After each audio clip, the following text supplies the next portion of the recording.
Do we have any public comment for closed session items? There's nothing on email and there's nobody here. Right, may we have a roll call? Trustee Dickinson, Here. trustee Jackson Miller, Here. trustee Edmondson. Present. And we heard from trustee Donnelly that he is running a bit late and trustee Gray will not be at tonight's meeting. Right, thank you. The board will convene to close session.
All right, welcome everybody.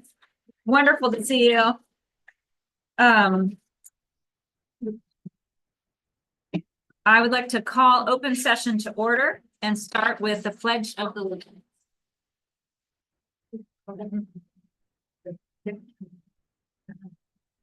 Hello, Ms. Burchell.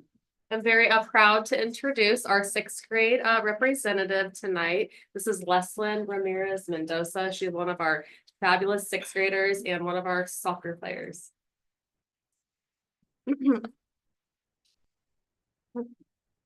Please stand. Place your right hand over your heart. Ready? Salute. I pledge allegiance to the flag of the United States of America and to the republic for which it stands, one nation, under God, indivisible, with liberty and justice for all.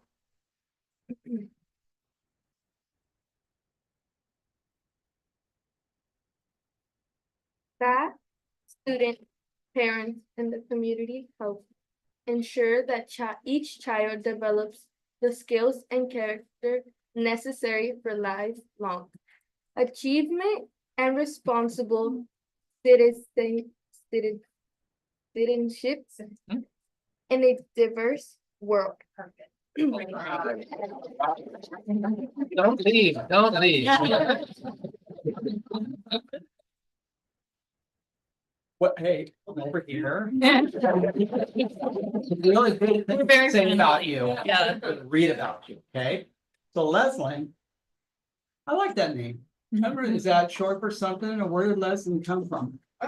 Well, my mom just gave me that name. That's cool. We'll trade names. You want to be Ted? So Leslyn is a sixth grader who is loving middle school so far. She describes it as a positive and encouraging place where she enjoys her classes and the supportive atmosphere. She also likes that there are after-school programs to help catch up on homework when needed. Her favorite class is humanities with Mr. Zappacosta. Did I get that right? Yeah. And she's really enjoying the lessons and the classroom vibe. Outside of school, Leslyn loves soccer and plans to keep on playing next year. As for the future, dun, dun, dun, she has big goals. She dreams of becoming a doctor and has already been reading books to learn more about the field. She also hopes to play soccer in college, balancing her love for the game with her career ambitions. Leslyn's positive attitude and drive make her an awesome part of our school community. Can I read that again? That's awesome. Wow, that was really super. So a lot of times the board likes to ask questions. Would that be okay if we ask some Yes. questions? Who wants to start? Oh, I'll go. Can I jump right in? So medicine and a doctor is a pretty big field. Do you have any idea, like maybe specializing in something? You know, feet, brains, heart, anything like that? I'm planning like with the heart or like with the brain or with the eyes. Good. I'll be calling you in about 20 minutes. Okay, thank you. And then you have this, is there a college that you are thinking of? I mean, have a little time, so. I really don't know what college I should like want to go on, but I've heard about like Hartnell College, Yeah, and I think it's a nice college. I've been visiting there for like a while, and like I Okay. plan it's kind of good. as long as they have soccer, right? Yeah. There we go, there we go. So I know you love soccer and you've probably heard that we're working on our fields and there's a big project at New Brighton. What do you think it's important to know, like if you're designing a field for soccer? Like what are the most important things? Like what makes, when you get on a field, you know, what makes you think like this is a good one or like, ooh, this one needs help? I really kind of like don't really care about the soccer field, Okay. like because I just want it to be like kind of real grass. And that there's soccer courts in there too, because that's the most thing that I most care of. What was the last part? You said soccer, The soccer courts. that it's like got Yeah. the right striping and everything. Is that what Yeah. you mean? Yeah, super important. That's the most important for me. Yeah, not just going on a field with no lines. Thank you. I'm curious about humanities with Mr. Zappacosta. What's been your favorite assignment that you've done in humanities? Ooh. I have like a lot. My favorite one is the ancient China one. It's kind of really fun. It's like a group project, and I love doing group projects. So for me, because I feel like group projects are like more easy to do than doing it by yourself because it's like more harder. So I feel like it's more like that's my favorite project that I've done for now. So yeah. Very neat. Well, if, I actually, is there anything on here? Yeah, that's not on here. 'Cause you do a lot. There's gotta be something else that's not on here that you like doing. I kind of actually like volleyball, There, but not okay, cool. that much. I feel like soccer is the one that's like main sport that I have. Are you gonna go into Avid? Since I know we're all Mr. C fans. Probably yeah. It's a good college prep course, yeah. Yeah. all right, well, if you want to come, we have some neat little prizes. You can pick one, and we'd love to get a picture. Your parents want to join us? There you go. We gotta take some now.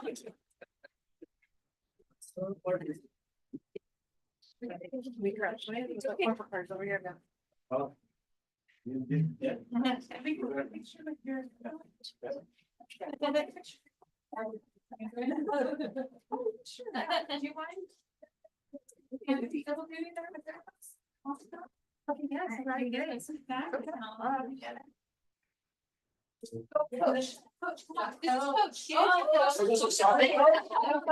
yeah. Representing. Oh, good. Okay.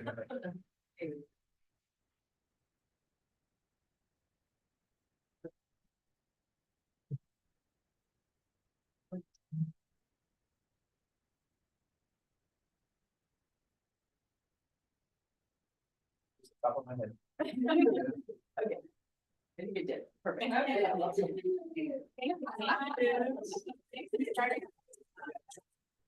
Hey, let's. Oh, yeah. Oh, really?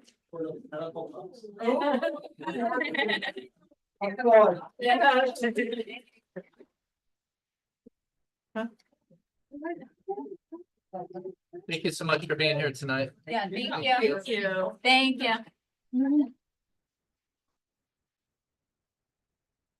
Thank you.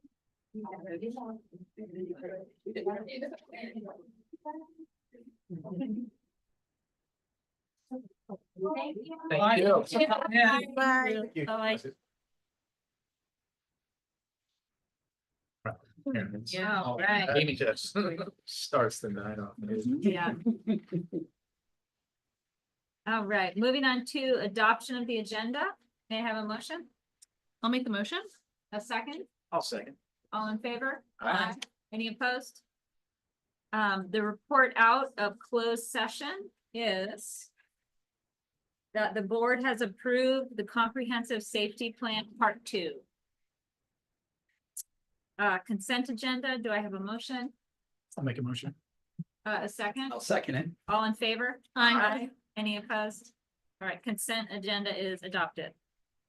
Recognition of our so exciting Santa Cruz County Spelling Bee participants. Do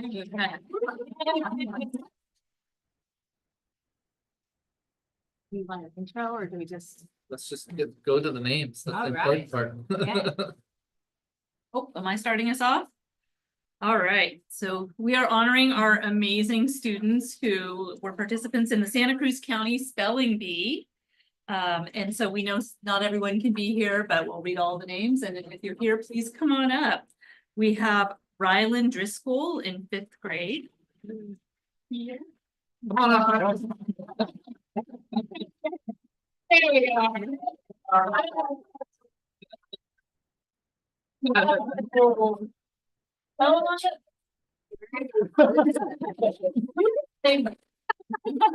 Fifty shot.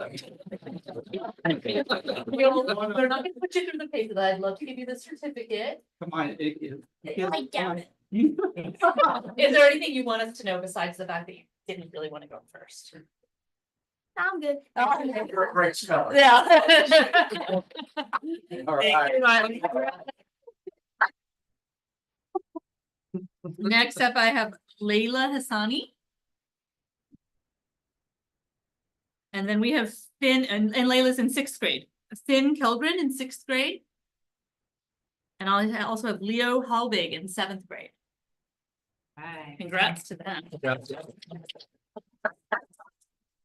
Olivia Avalos is not here. Zoe Coatney, not here. Josh Scognes is not here. And saving the wonderful for last. It's Ayana Melkor. All right. Congratulations. Yeah. So If they wanted to proud. get you a seat at the table. Yeah. You've been here before, right? Yeah. Yeah. So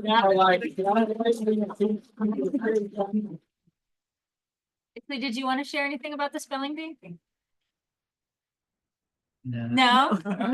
All right. Were the words pretty hard? Yeah, but you were there. Well, you got it. Yeah. All right. Can you tell That's us good. what were some of the words that you got? You remember? It's okay. That was a long time ago. Yeah.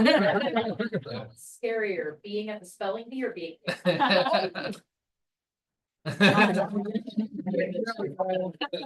What about you, Ron? Any words that you remember? No, not really. Okay. Well, we are so proud of everybody that participated and congratulations. And thank you for coming to get your award. And parents, good job. I'm sure there was some quizzing going on. Yeah. All right. Take a picture. Love to take a picture, yeah.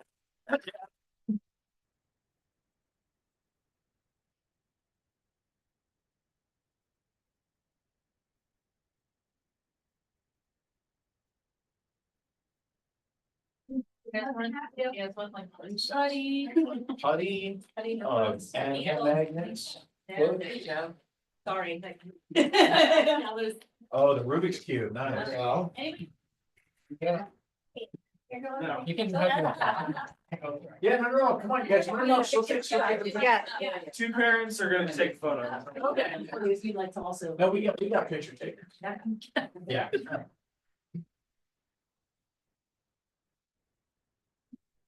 Oh, come on.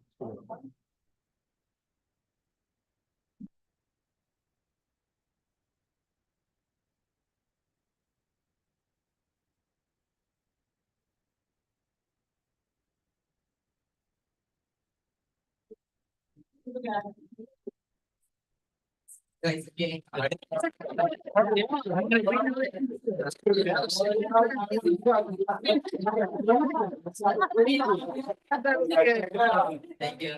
Thank you so much.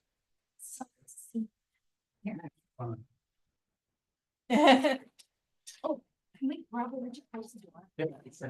I can turn this down. Thank you.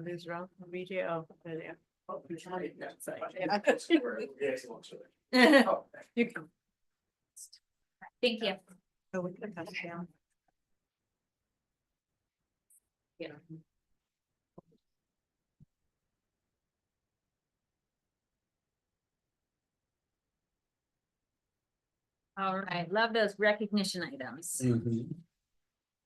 Moving on to public hearing items.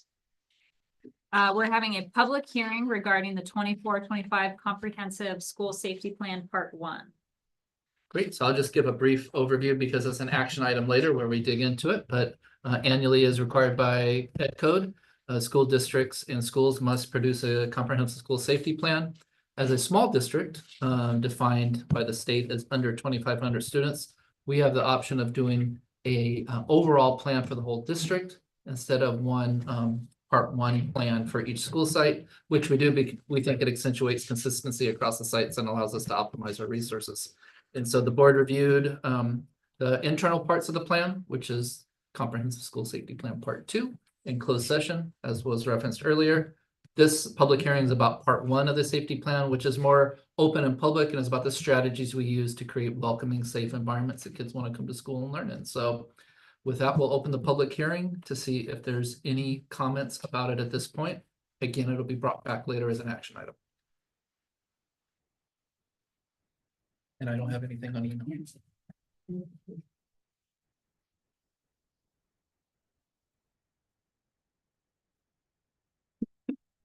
Hi, Mary.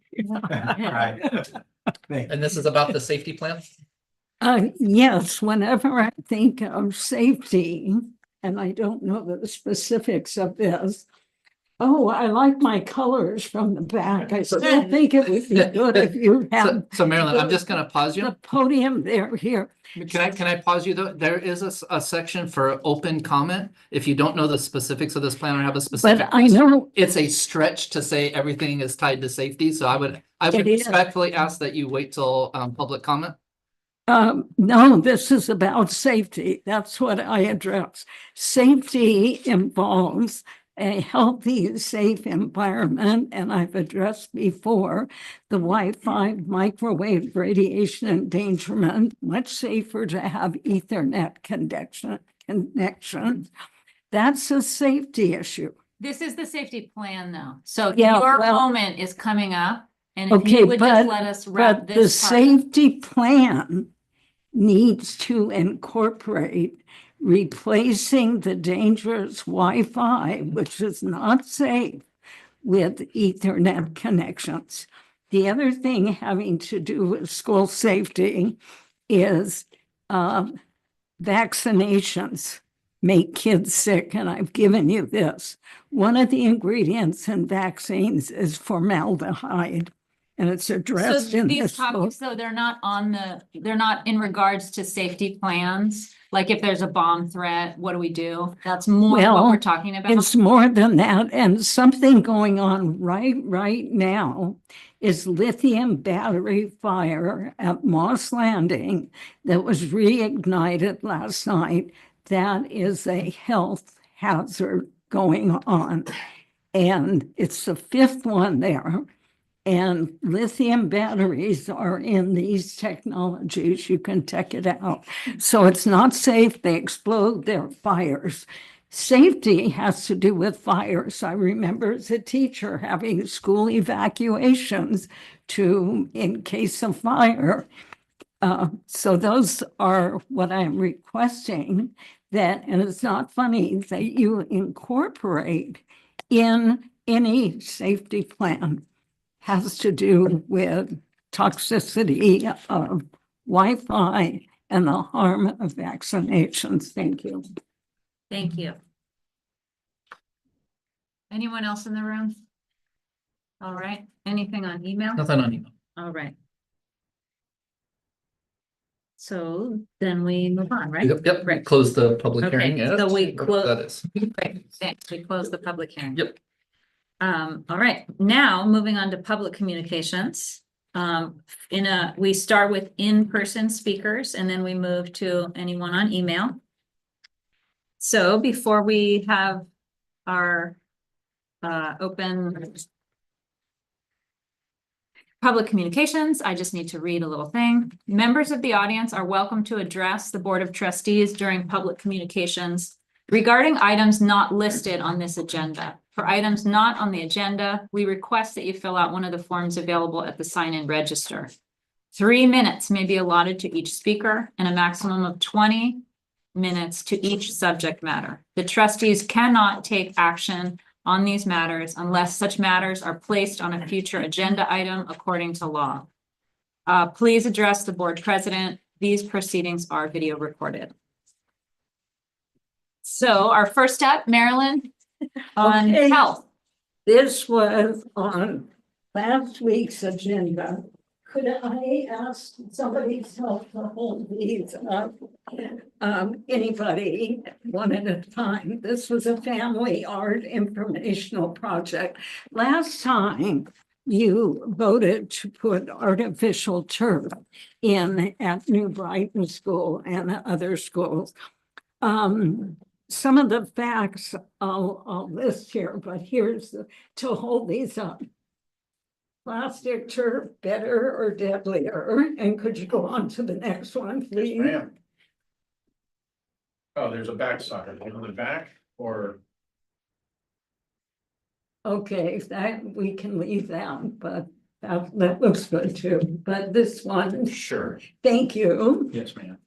Synthetic turf has confirmed toxins, virulent bacteria, carcinogens, lead, other hazardous chemicals.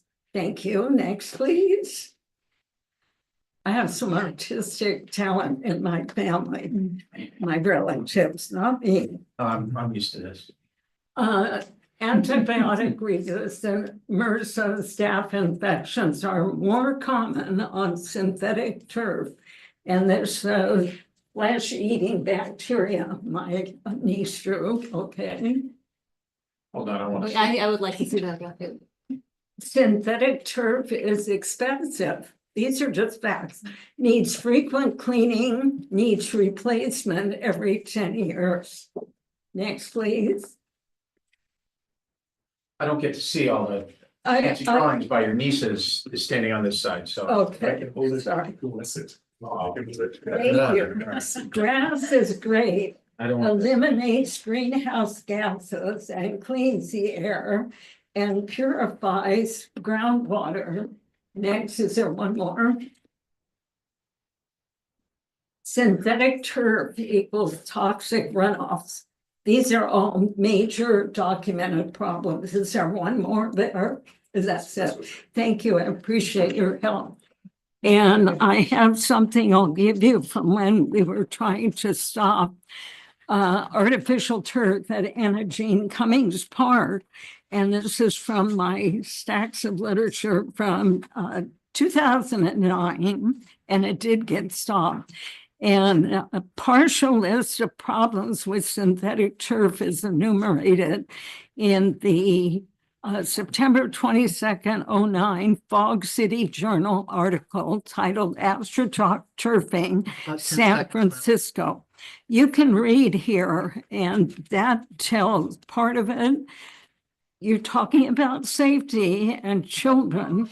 We do not want toxic substances at schools. Could you please take one and pass the rest? This is from my manual typewriter. I like grass. It's safer, cleaner. Thank you. Thank you. Thank you. Any other public comments from the room?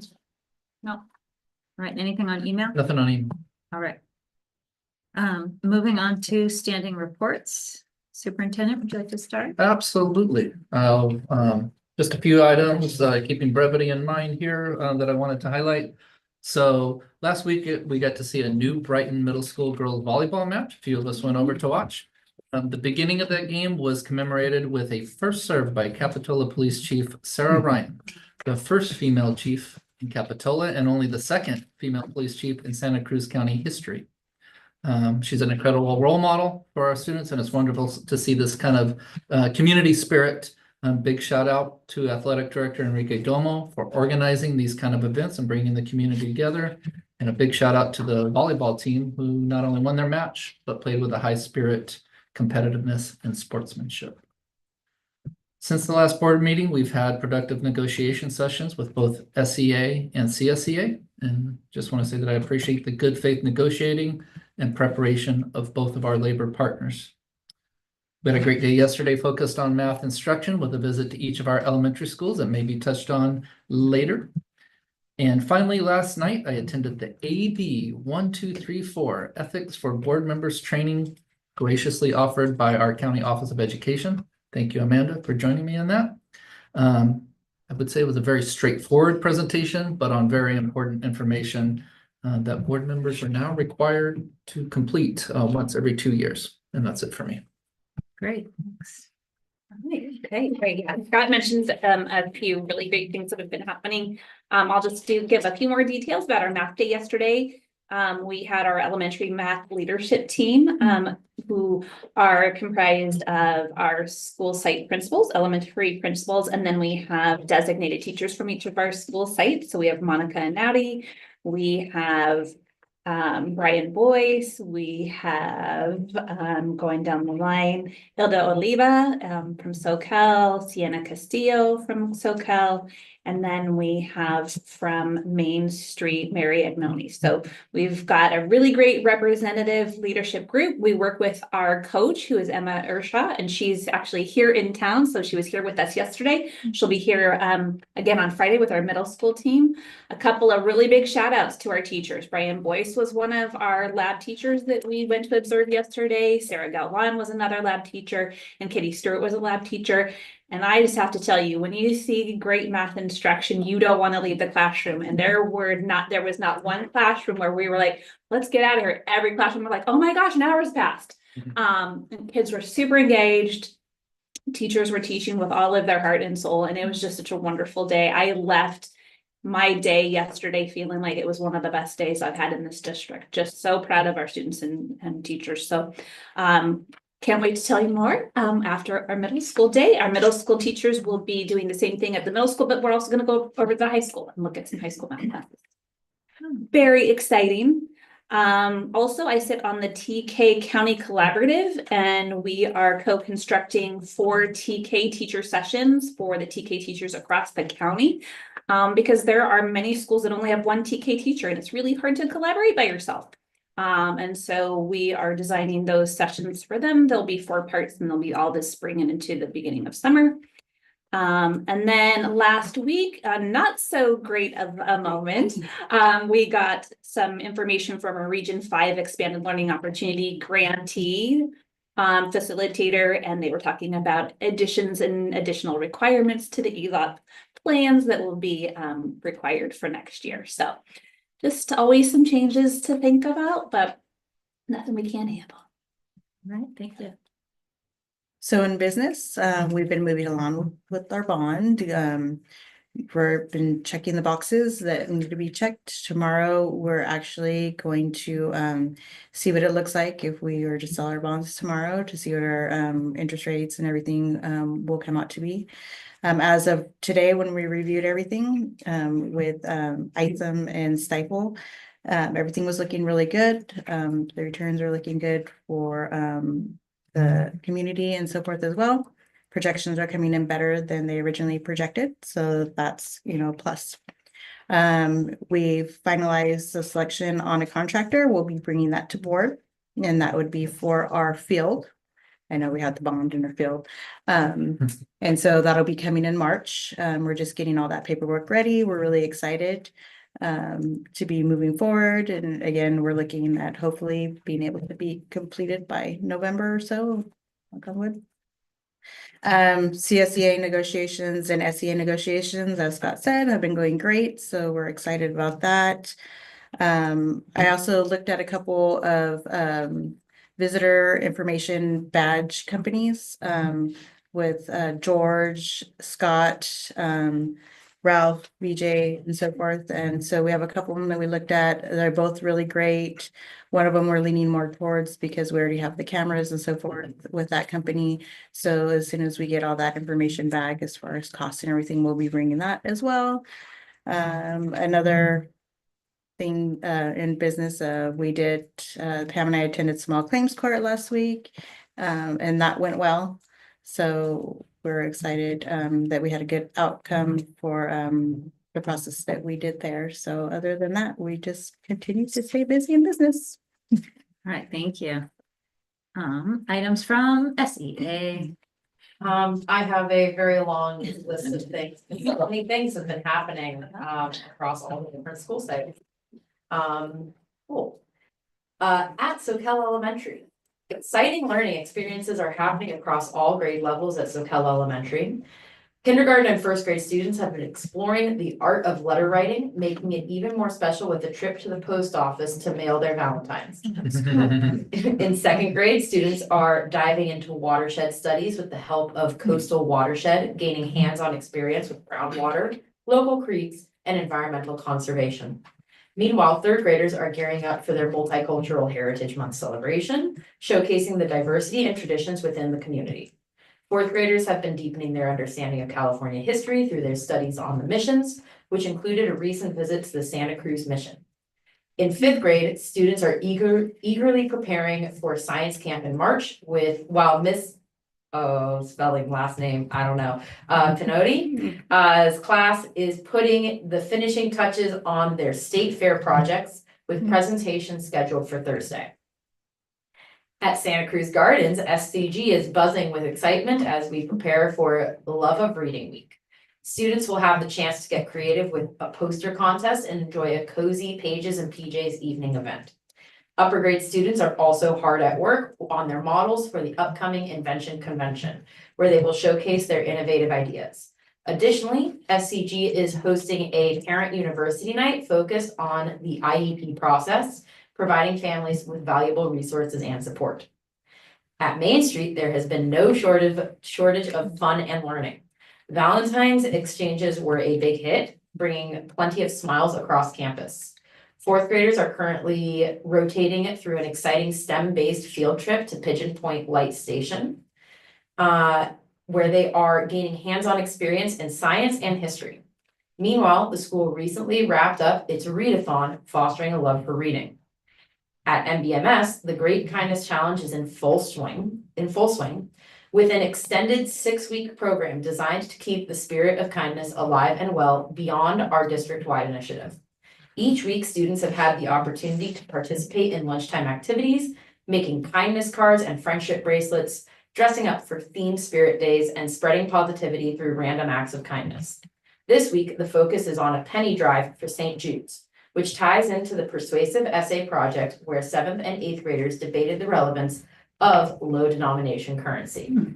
Looking ahead, a secret staff spirit week is in the works, running alongside student themed days, adding an extra layer of fun and engagement. The challenge will culminate in a kindness themed spirit week, bringing the school community together in celebration.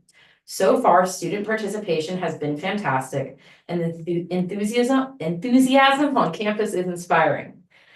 That concludes the SEA report. Thanks as always for making time to hear about all the great things that are happening on all of the campuses in our district.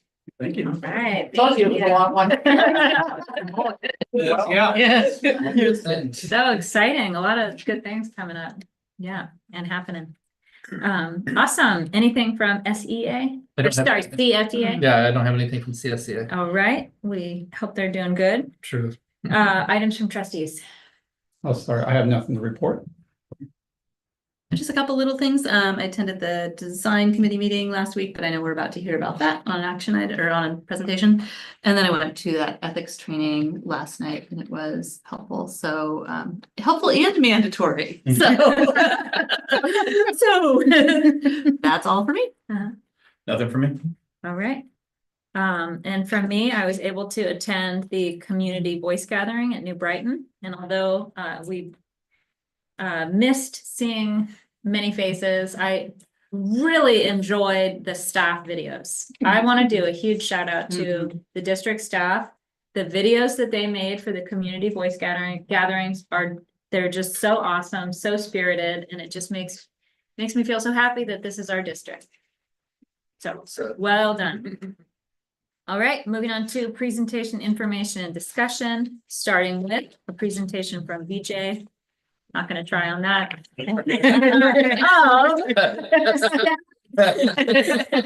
Regarding Measure P. The team meeting. Even I have difficulty.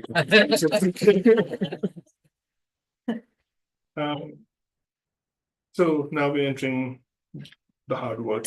We've got the bond pass.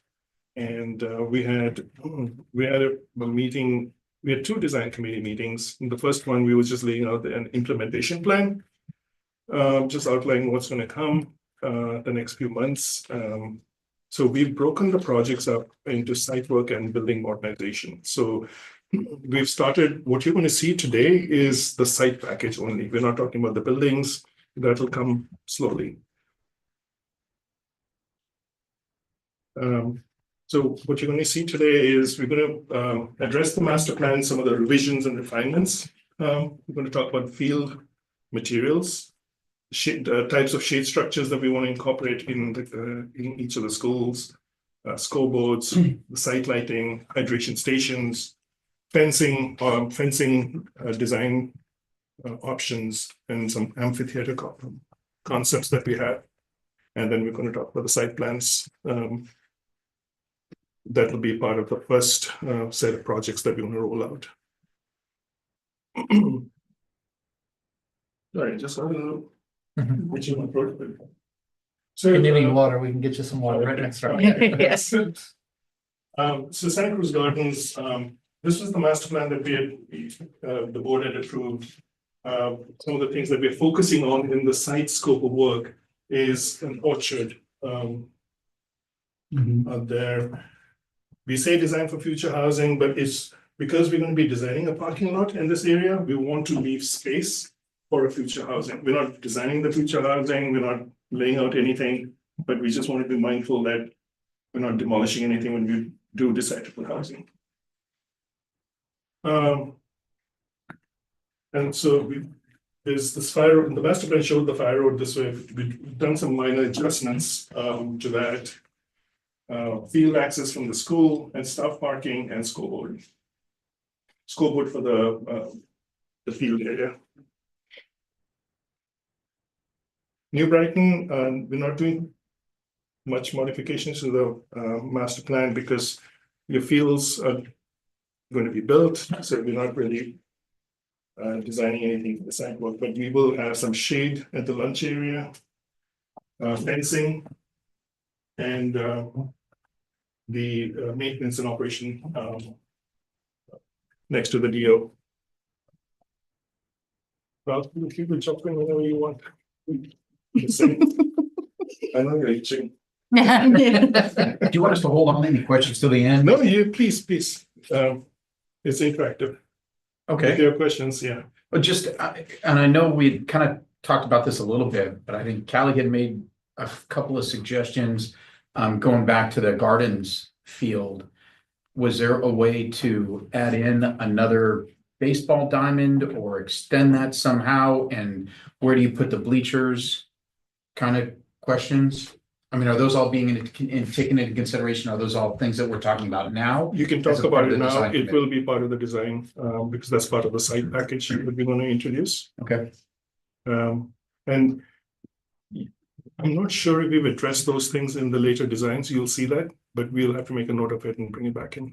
Yes, I think there was an idea of, why you have the baseball diamond there when you're just hitting the ball into the school. As opposed to maybe another place or something like that where it might be a little safer. Yeah. And correct me if I'm wrong, Callie, I know there was some of those things that we were talking about that we had brought up, like directions on things. Specific with Main Street. I know it was Main Street too, yeah. Yeah. Yeah. But Well, I'm So- sorry. I just want to say one thing. So you're right, and it may not have been addressed, and we need to take that into consideration. We had the design committee meeting. We had folks from the Little League also, and so they participated in the design. Oh, great. Yeah, and gave us a lot of input. that's terrific. Yeah. Okay. And I can't see, Sorry. No, you're there's also a soccer. I was gonna add that, and then I was just also gonna kind of preview, like, it feels like this part of the presentation is, here are the little changes, little tweaks to the master plan, but then later on in your presentation, we're gonna go a little deeper into design for That's each correct. site. Okay. That's correct. Okay, so New Brighton, not much site work. Main Street, this is again the master plan. This is what we had. But what we're looking at is baseball orientation, the size of the baseball field, amphitheater locations, and scoreboards. So all of the school sites, we have options for amphitheaters. And right now, it's a very preliminary design, but this was presented at the last design committee meeting. So Kel, we're going to do some modifications to the fencing around the kindergarten area. Going to do a ramp in the front of the entry for the office. Going to provide an additional lunch amphitheater. Additional lunch shade structure, an amphitheater, and a scoreboard. Again, just demonstrating changes to the master plan. Right, and we talked about security, increasing Yes. security for all these entrants, making one entrance where people Exactly. can get in and out. Exactly. Okay. So now the second phase of this presentation, you're going to see all the materials and the design concepts that we're going to use. for the actual design site scope. So turf, this is a company called Field Turf. They use natural materials, cork. Ralph, do you want to just talk about this a little more? Well, we just try to pick the healthiest product we could find.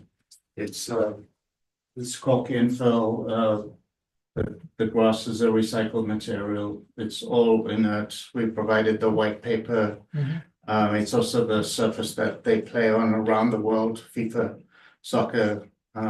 It's the same one as It's not your field of 15, 20 years ago that has the rubber that off-gas and, you know, so we just try to do our best to find the healthiest and enduring. And these fields are also lasting longer than 10 years. They're more 12 to 16 now. They've improved the technology. So it's not that's not the ones from the early 2000s. And it's the same one we have New Brighton. So Yes, this is what's going on. New Brighton. So, well, just to clarify, is there any danger of anything carcinogenic in these, or that there could be runoff from rain that might put any sort of harmful materials into our drinking water or anything like that, or affect the kids in that way?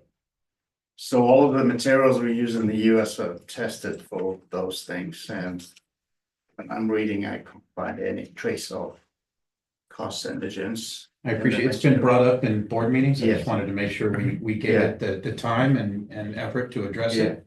And, yeah, I reached out to the manufacturer and asked for the white paper. Shared some of that data with the school district. Can you go over the white paper with me? What does that mean? The scientific makeup The of the data material.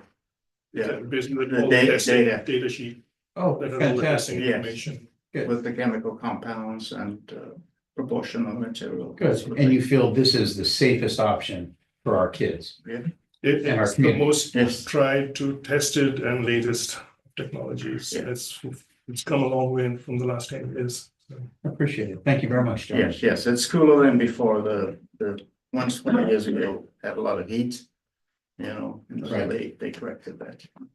You have a printout MSDS on this material safety data sheet on the composition, Not with me right now. but it's available. Yes. Yeah. I'd like to see one.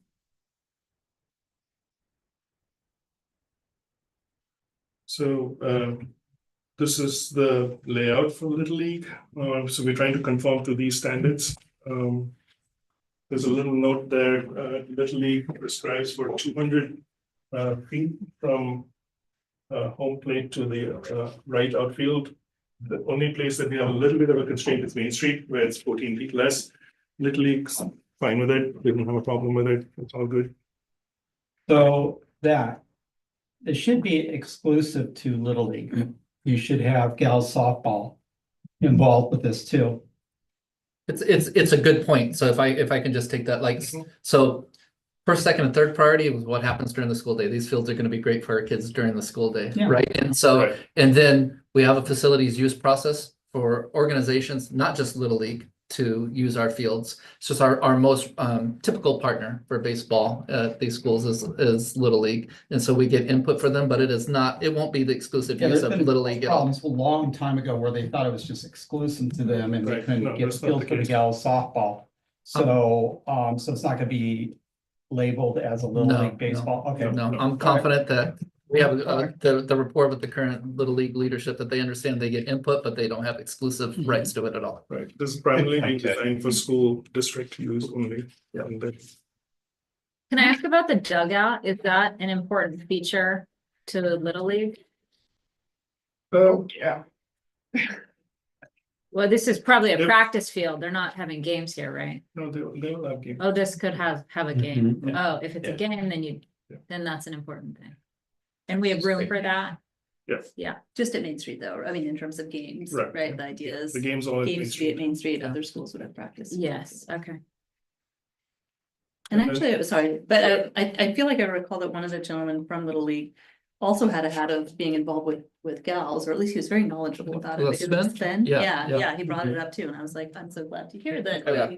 He's well aware of like that Little League then is a, is closely tied in with Dallas. And make the sure civil that we're- engineer, and the Right. civil the engineer we civil- have is also the president of Little League, so. Right. That's the civil engineer going to be designing the field, so it's great. Is there a reason that we're only choosing Main Street to do That actual was- game fields? That's what seemed to be the most ideal location.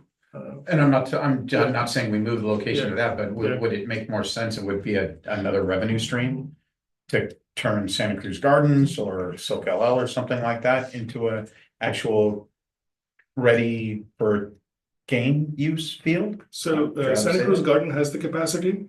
If you wanted to For go sure. that way, because it's a large field, it definitely has the capacity. I mean, in times when we're looking for every penny, would that be something we could look at, an additional revenue stream if we made that a game field?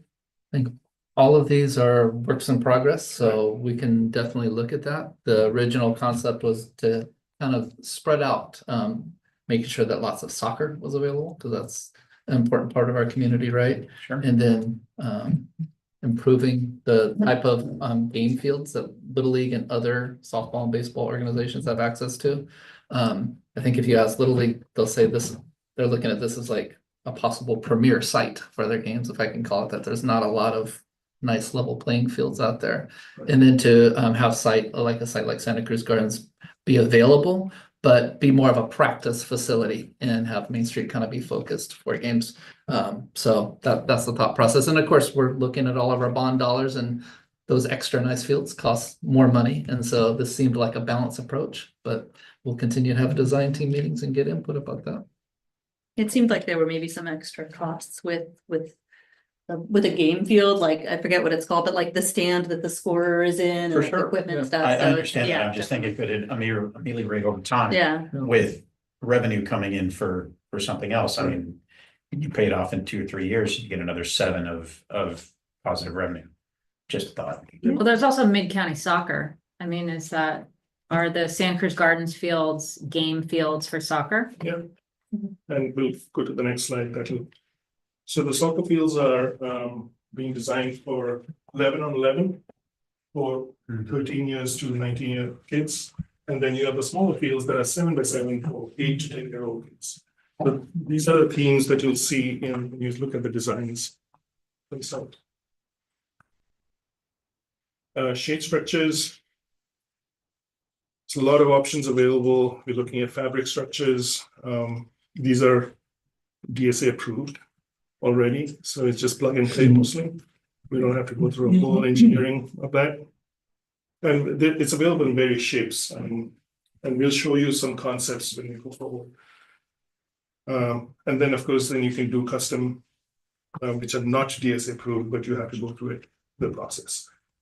And then you have metal shade structures, which are more rigid. And I think the design committee, when we met, everyone had the feeling that they would all like to go in the direction of shade structures, that are fabric. Okay. Go one slide. So most people pick the basic rectangle because it's quick and easy. You'll see it at every school. But we have a little bit more time here. We want to give each school an identity. And if you think of the amphitheater, which needs shade.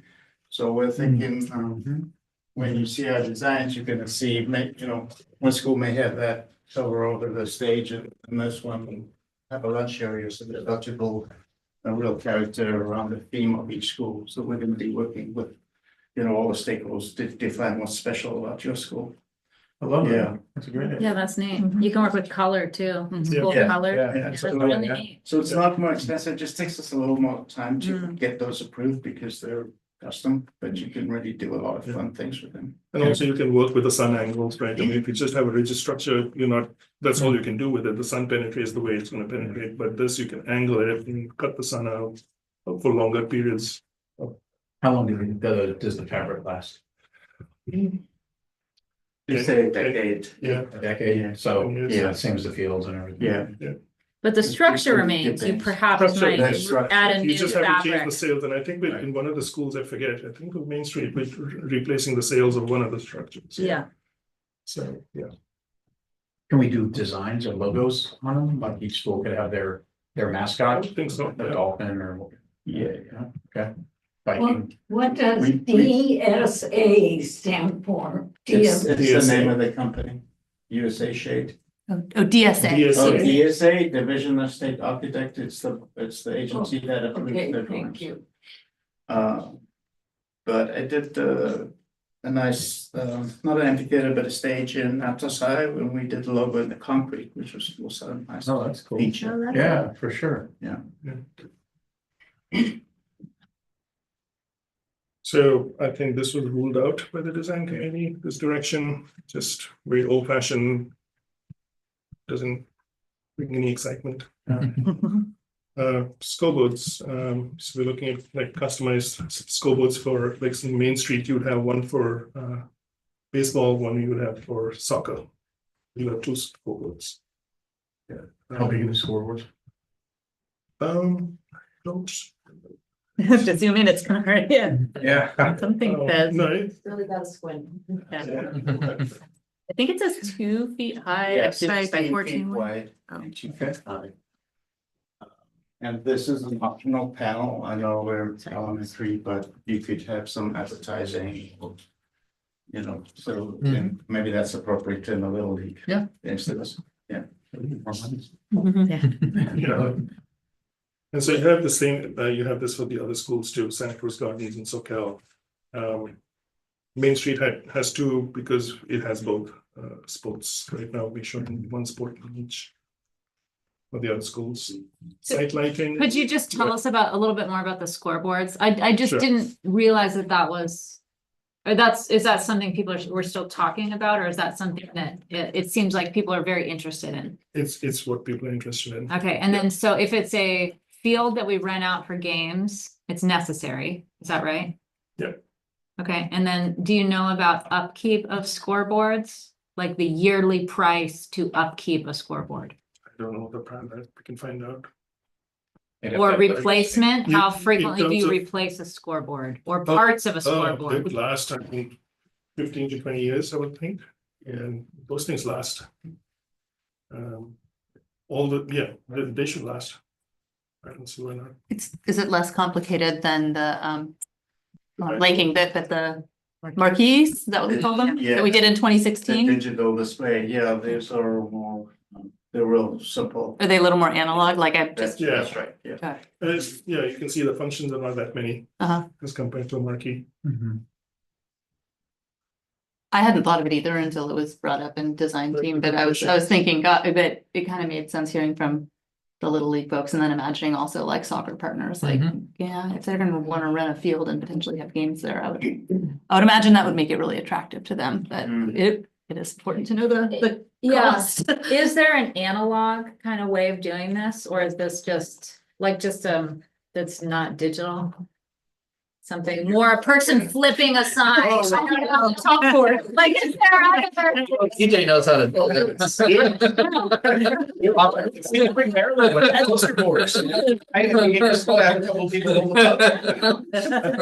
Yeah. Cost saving.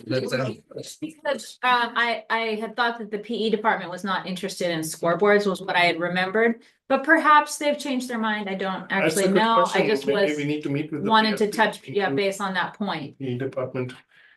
Yeah, so that conversation, when we look at prices, we'll Yes. decide if we wanna go, but Yeah. we.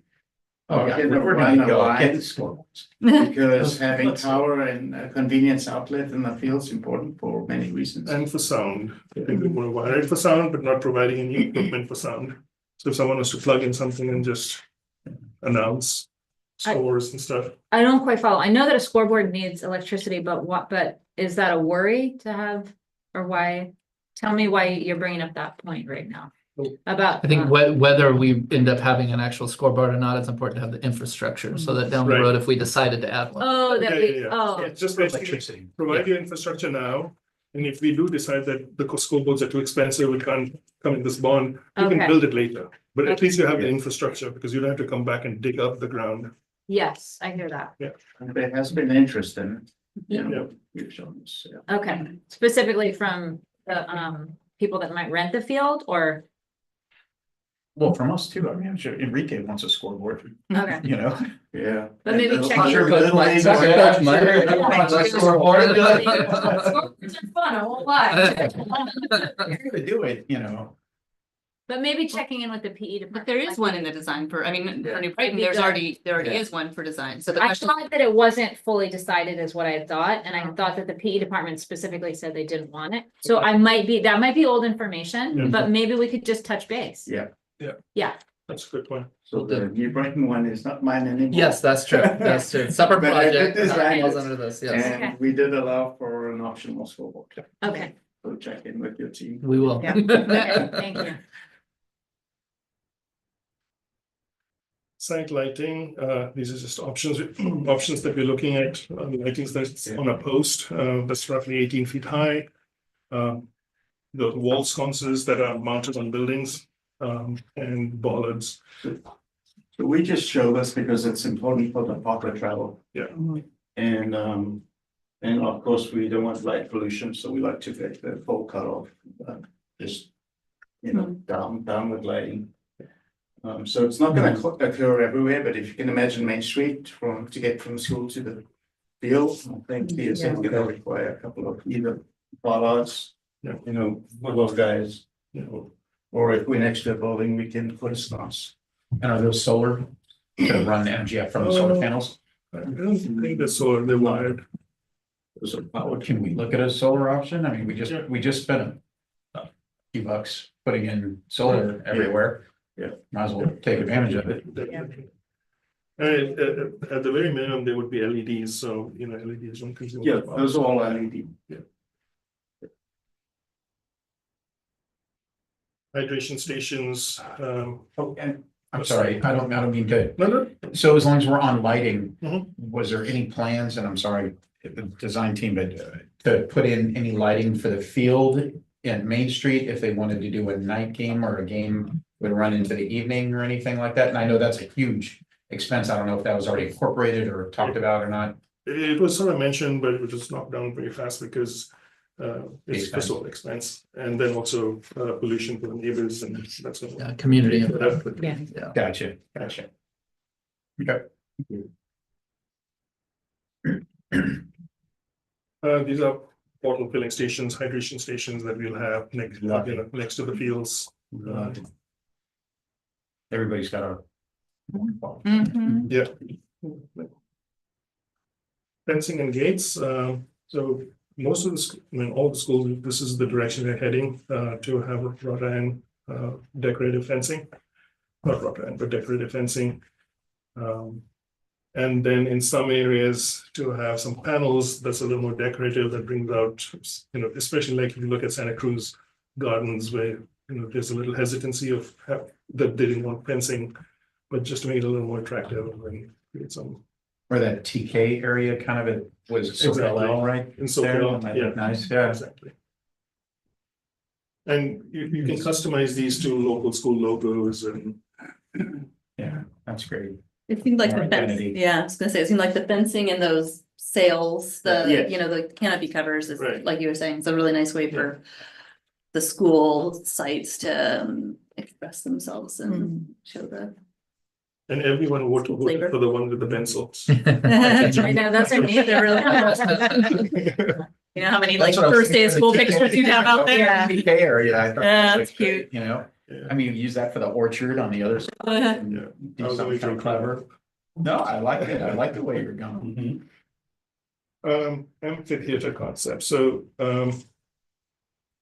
there's many different types of amphitheater seating arrangements. You have wood benches that are closed, metal benches, these different types of benches. We definitely chose not to go with the ones at the back because that causes a lot of hazards for kids when they're moving around. The one that seems to, the design committee appeared to want the most was these type of fence seating, which is concrete with artificial turf in between. So it's low maintenance. And are all the sites gonna have an amphitheater? Elementaries. Okay. And we will be showing you some of those concepts. Again, going back to the sales that I was talking about, different ways that you can incorporate shade structures into the amphitheaters. You can protect the people sitting, or you can even cover the stage. Depending on how the amphitheater sits in the school, sun orientation. And the amphitheater side for Main Street, it was in the same place. We're going to show you now. Oh, excellent. Yeah. Site plans. Now, this is where Oh, we site get into plan. our Got design, it. the work that we've done in the last 3 weeks. So Cal, Oh, creative. so we have the amphitheater in the northernmost part of the campus. With the stage as the backdrop against the fence. And in terms of orientation, it's great because north is this side, so your sun's moving this way. Yeah, not really the best, but it is what in terms of why did we choose this? What's gonna be, I'm just beating down my own reasoning. so north is that way. Yeah. This is in a beautiful grove, as you all That's know. right, that's It's right. gonna So be it didn't tucked in the matter. grove. It's gonna be beautiful. We're not, this one may not need a shade. I mean, we're showing Exactly. it. That's right. Yeah. Yeah, so we just thought it was a good backdrop for folks sitting at the amphitheater, they're looking at the trees and then the whatever is happening at the stage. And so we'll do a cut and fill approach, so this doesn't become a hiding place. But So it'll be only about that high and then drop Right. down. Like that, so. So it won't cut off visibility, you'll be able to see through the amphitheater, no kids hiding in the sidelines. And what about the decision to make artificial turf in this kind of empty space around the field in the amphitheater? That's just an additional play area. So you don't have to maintain it. Oh, up there? Yeah. So you can imagine you're waiting for a game.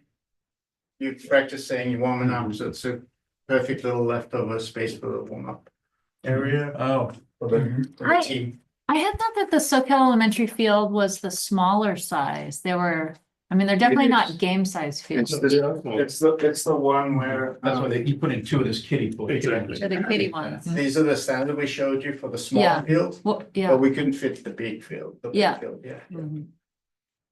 But so the plan, I was imagining just kind of, let me rewind that. Are we thinking practice fields or what? So that's an For official Soquel. size for 7-on-7 Yeah. So and for that age group. What was the age group 8 again? to 11, I think. You're back to the standard.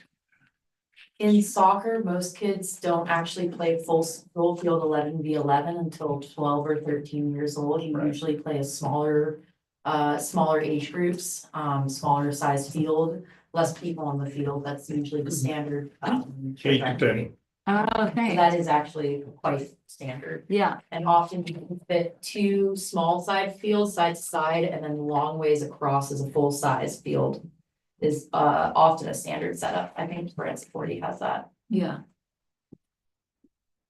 I just happen to know that. Yeah. Good time. Glad you were here. Yes. Okay. So it's You ate- ages 8 through 10. Yeah, Okay. so both Main Street and Santa Cruz Gardens have that exact scenario, same as the Shoreline Middle School, where we'll have this guy. In, tucked in. So you have two of the little ones. Little At ones. this point, would you also be able to fit in a Yeah. big field lengthways, right? Yes. Just not at Soquel L, but right? So Cal, It's a little short. but it's not gonna be a standard. It's not gonna be that size. It's not gonna be that. Little one. Yeah, yeah. Yeah. Right. And who draws out the lines on the field? Is that the athletic director? Right? No, so. Are they permanent? It's permanent. It's Is part it of the- permanent? Yeah, it's part of the permanent markings. So if you wanted to change it from the two smaller fields to a bigger field for whatever reason, you wouldn't be able to do it because the lines are already set. Exactly. Okay. Yeah, Okay. But so we're aiming it for a practice field. Yeah. Which is fine. Well, no, We it's need it's those. two like real fields, but just for smaller kids, elementary kids. that's the standard regulation size for the younger kids. They wouldn't play 11 by 11 Yeah, on this field. yeah. It'd be only 11 elementary, is what I'm understanding. Yeah, That's right. the field, in this direction is not big enough to accommodate that Right. size. Right. And if it's practice, does it need the scoreboard? I know I keep harping on that, but I'm seeing that scoreboard there. I mean, I guess that's a good funding question. wise, yeah, I don't know. We will. This is just the first Yeah. iteration, and we'll flush this out. It could be practice for older kids, but for some, it's like a little league baseball field. You don't need as big of a field to hold the game for T-ball. right? Yeah. So for the younger kids, it could be a game field. Yeah. So one thing to mention, we have the amphitheater, roughly 400 seats. Yeah. We're gonna do some fencing work, and anything related with ADA from the parking lot to the new fields. Will be part of the site scope of projects that we're gonna do. And there's one entrance. One entrance. Okay, what are you doing about the back entrance where you cross that bridge and have people go to the school via the back? Lions Park is, I think, right there and everything. We, Do we have a It secure locked, right? Yeah, gate? That's what It's locked. I just want to make Yeah. sure. it's- Yeah. yeah, it does. Okay, so, Yeah. okay. And this is maybe a Scott question, the number of students at SoCal, if that amphitheater seats 400? It's like 360. Yeah. yes, that's okay. Parents, grandparents. Yeah, and it's, the idea is not just to have all the students there, but you could have a fifth grade promotion and all the parents there and everything. Yeah. So that's one of the questions that Jim owns, Mhm, and we're gonna meet with every principal and talk about capacity. mhm. Mhm. Well, we think it's somewhere between 400 and 600 is the right answer. Santa Cruz Gardens, I think, is 600 right now, the existing structure. And then, I mean, when you're looking at capacity, like, is the measure for that an adult-sized body? Work on code is 18 inches Uh-huh. per. Yeah. Well, right, I mean, just like if it's 400, like, is that 400 Yeah, adult bodies? yeah. But, that I'll might get be adults. 500 kids. Yeah, and also depending on how space you leave between the next person. Yeah. We 18 do inches, measure. assuming.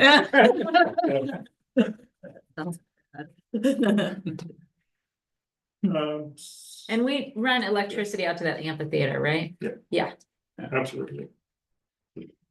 Actually, the amphitheater in Soquel came out of one of those home and school Cool. presentations that we made. And it was a parent that brought it up saying, hey, we need one. Yeah. It was not on our radar at all. Oh, yeah, cool. Yeah, I'll do this Yeah, one quickly. So the standard you saw is this one. The reason why we don't have it here is we're worried about pop-up balls. Yeah. They're not balls that you're hitting long, but balls that literally will land vertically on top of the panels. So we think that's the best for this, and then this field is more the practice field. We are planning to put some netting up there, some light netting. These luckily face the other way anyway, so this is the safest orientation for those two. And there you can see the two small fields and the one bigger field. That bigger field is the standard we just showed you, so adults could play on it. So that's a bonus for you guys. And then we took an opportunity of the natural hillside here to tuck in the amphitheater. We will still address the lunch area, provide shade there and a nice gathering area, but this will be more for the rake seating to be able to do some sort of performance or outdoor teaching. What about basketball courts? I know we're talking a lot about fields and things like that. I know that New Brighton, there's cracks all in it, all the other schools. What can we do to increase that? To increase the Better. number. Either more courts or make it better. So part of the plan is to actually refurbish the asphalt. So when we refurbish the asphalt, Yeah. obviously. So the basketball is here. But we haven't added blacktop. Generally, any school, that hasn't been a strategy that we've discussed, so. I know kids love to play basketball Yeah. at lunch, and we're a feeder school for New Brighton, and basketball is a big program there, and certainly going to SoCal and everything else. If there's a way, I know Enrique is a huge basketball fan too. If there's a way where we can have some talks about basketball, of course, and facilities for kids, the more the merrier, you know, I mean, kids need an outlet. Yeah. And it's hard to go play basketball, you can play with 2 kids. Yeah. You need 18 to play baseball. I think, all the schools, they're fairly well appointed, but we can look at improvements. That'd be great. Yeah. And part of this package, it's gonna be fencing. It's not very clearly visible on this drawing, but you're gonna be adding some fencing to make the campus secure. And some ADA, there's some issues with ADA, and then we're adding a accessible ramp that goes up from this level to the fields. Which will also become the backdrop, so if somebody wants to go and sit up there. At that amphitheater. The stage, what material is that? Concrete. Is it level with the, So we haven't, Or raised. yeah, I mean, we haven't gone into that detail yet. It could be Yeah. level, it could be raised. Okay. That's something that'll come up in the next few iterations. I love this snack shack. Yeah, it may not happen. They all want to make money off snacks. Like, I'm sure somebody from CSLL definitely wants a snack shack. So when we say we're still developing, you have to remember, I think in a couple of weeks, you're going to see our contract. And in that contract's all our consultants. So after we have them on board, we have an amazing landscape designer. Used to work with Birdie, hopefully he'll be on this. And great civil engineer, so that's when the refinement will take place. But we'll see a lot of progress in the next month, yeah. I think it was nice too at the design committee meeting, we talked about just really ensuring that fencing and campus safety planning also factors in people coming for competitions. Like if we have a field that's being designed with Little League competitions or something else like that in mind, really focusing on how do we make sure our campus is still secure when they're coming in for games. Exactly. Yeah. And also something I failed to mention in the beginning. So we're starting off with the site scope of projects. And our goal is to meet with all the stakeholders before you all break for the summer. So we finished all those, finished the package, submit to DSA sometime towards the end of June. And then hopefully get approvals by August, September. And then, off to the races. It's an optimistic timeline. This site, we have roughly 530 seats in the amphitheater. And then the existing so-called amphitheater, which is like a grass swale, will be some sort of a quad. We will make it some. It won't be grass. We're thinking maybe some pervious surface. So. Play structures or just a No. blank area? Yeah, I mean, there's many thoughts to it right now. There was discussion of maybe having that as a secondary amphitheater, but not really formal with seating. But just to make it a little more usable than just having it grass. Which area? Where the current amphitheater. The one in That's between. good. Yeah. The mud pit. Fantastic We were protected. Up a little bit. Yeah, Up a little bit. Yeah. yeah. But the key here is to have a comfortable lunch area. Right. That you shaded. So it's a multi-use, set, like a And then quad. you can have some informal presentations out there. Will you put shading over the lunch area? Yes, Great. yes. And that's when we're thinking about those kind of sales that. Yeah, you already sold me. Yeah, When we if you talk, look- yeah. And if you look at the orientation, there's a south to here, so the sun's really moving here, so this whole thing is exposed for most of the day. And we Oh, I talked, know it's hot. we talked about trying to keep, minimize noise near classrooms. So like if one grade is having, or, a couple of grades are having their outdoor lunch, they're really, they're further away from that 2-story new classroom building. And then same thing, like instead of having an amphitheater in that really small space in the middle of campus, bringing it out to that. Such a great idea. I love it. Yeah. I mentioned the sales will cut down on any noise too, right? Yeah, To a little bit, degree. A yeah, a little bit, yeah. little bit. This was from the facility master plan. I think this is just for reference to show you, in the master plan, there was a talk of having that theater there, and it's just evolved in that location. Santa Cruz Gardens. If you want to talk about this.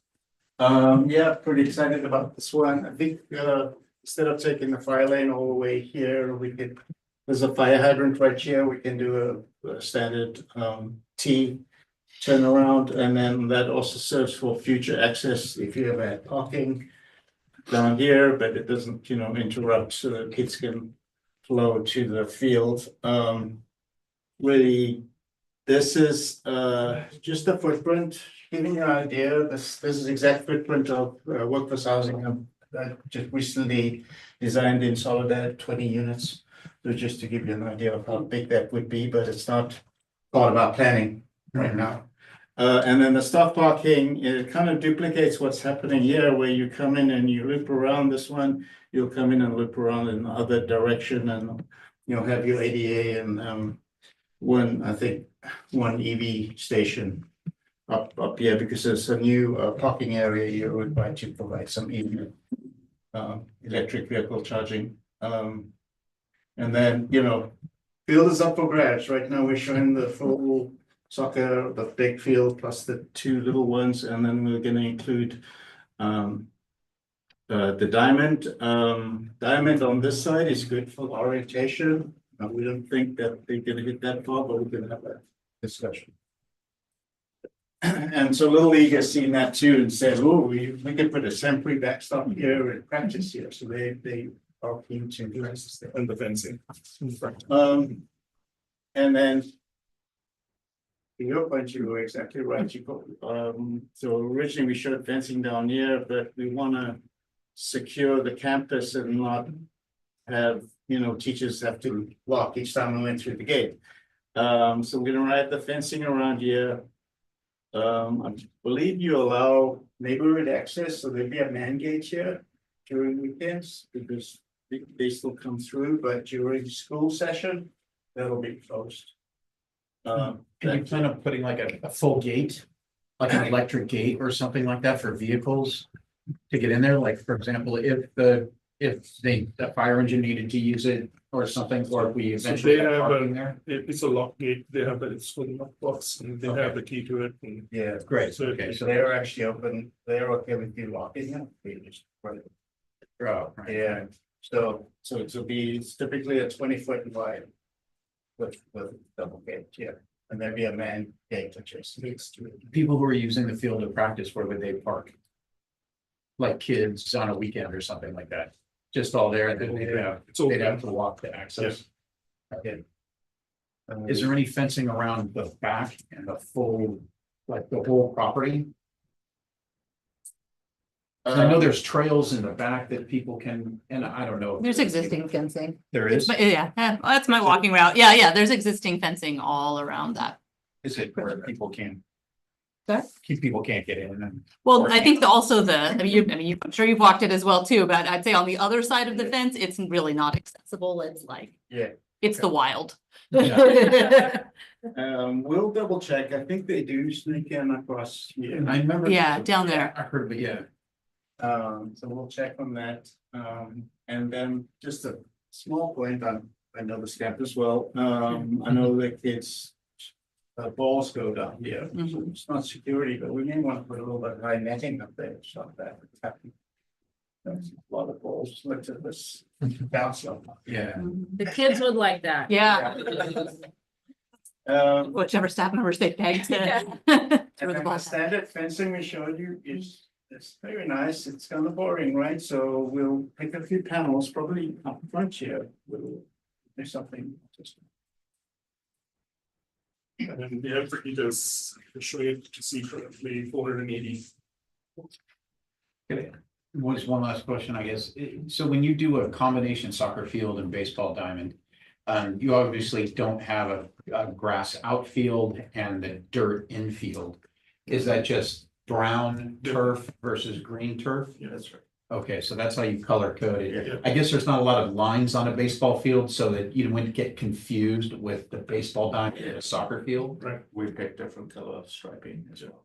Understood. Okay, oh, that's clever. That's good. Okay. And the shed is new, the processing area, some kind of gardening things. Yeah. And they didn't want a greenhouse or anything? They didn't ask for that? This Yeah. Just near the orchard, I don't know. The process. motion just came up, so we're excited to meet Yeah. with them and find out what they want. Yeah. Would you be able to put the baseball diamond in the southern part so kids don't have to walk if they were gonna go to a practice?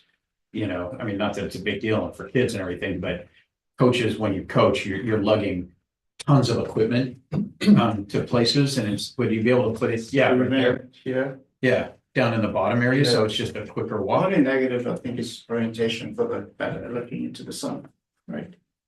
So the batter needs to face northeast, Oh. because you don't want, that's a risk, No, it injury makes sense. risk. I didn't even think about Yeah, that, right? It's an injury risk. For sure. Because the sun's in your eyes. Yeah. Okay. Yeah, so maybe So it could be, the other corner. yeah, it could be in that corner, It's a scoreboard. right, it could be in this corner, Yeah. because north is this way. Yeah, I can see the advantage. Well, like it can be nice to have it Yeah. by a playground too. Yeah. You know, as someone who used to have to take one kid to practice and have the other kids who had to go play, but so yeah, there are pros and cons of each, like having things near the playground, and then, you know, if a bathroom is open and available, it's nice to be near those, but yeah. Vast improvements. So that's it. This is so exciting. Is there anything you want to say about the orchard or what the conversation? It's hot item, we haven't really dived into it, Oh, yeah. and we have to meet with, the folks that are working on it. And what's that circular area, south? That's a base structure existing. Oh, okay, that's the play Yeah. structure. Yeah. Okay. Is this Santa Cruz Gardens? Yes. photo? Yes. Well, no, this is where it will go. This is just the art showing Oh, yeah. possibilities. Yeah. Oh, Of Yeah, yeah. an orchard. So another thing that they mentioned at a previous meeting, if you go to the previous photo, where they currently have their gardens and everything, where that is right there, they were talking about, I don't know, like the wish list was to enlarge it or something like that, or make some sort of a greenhouse or something. Yeah, I think it's right there. Yeah. I don't know if that's, taken into consideration, but I know when Carlos got up here, talked about that or something like that. Yeah. At another meeting, like, So we haven't had that discussion yet. Okay. We will keep doing that. okay, I've been pushing for something to be done about the. Yeah. gate. that's kind of their identity is Yeah, Yeah. gardening and, Is it- blocks of yeah, visual access. yeah, if we can It's make that aging. state of the art or something really cool for those kids, I mean, that's the gardens. Mhm. Yes. I think we pretty much, that's the last slide. Yeah. Well, this is really exciting. Thank Yeah. you so much for Great job. a wonderful presentation. Yeah. Very exciting. All right, thanks. No work continues. Next week, we have another design team meeting. That's right. Oh, nice. Thank you, Ted and Amanda, for representing the design team. Check the calendar. Don't forget about basketball. All right, thank you. All right, thank you so Both. much. Thank you. Yeah, thank you. Thank you. Yeah, of course. Wait, wait. Ralph. Yes. Okay, cool, can't wait. We have a question. DJ Ralph, could you stick around? We're about to do public comment and questions. yeah, I have some questions. All right, so opening public comment on that item of the presentation. Yeah, on the presentation there. That was quite informative. The part that appealed to me most was the garden and the kids gardening. I remembered when I was teaching, that was some of the most meaningful and enjoyable experience from the children. I took them on a tour of Center for Agroecology and Sustainable Food Systems up at UCSC. Kids would bring in toads from the yard. some of the other parts that you showed, it appeared like synthetic and not appealing. I like what's close to nature and real grass, and I think that's what appeals to children as well. I have a question on all the fencing. Why, when I taught, the school playgrounds were open, kids could play on the weekend, and then it was just open. It also occurs to me that when there's fencing, there must be a lot of money in the fencing. If children have to exit the school quickly and there's only a narrow gate or place to go through instead of leaving, you talk about safety, evacuating all of a sudden from the campus.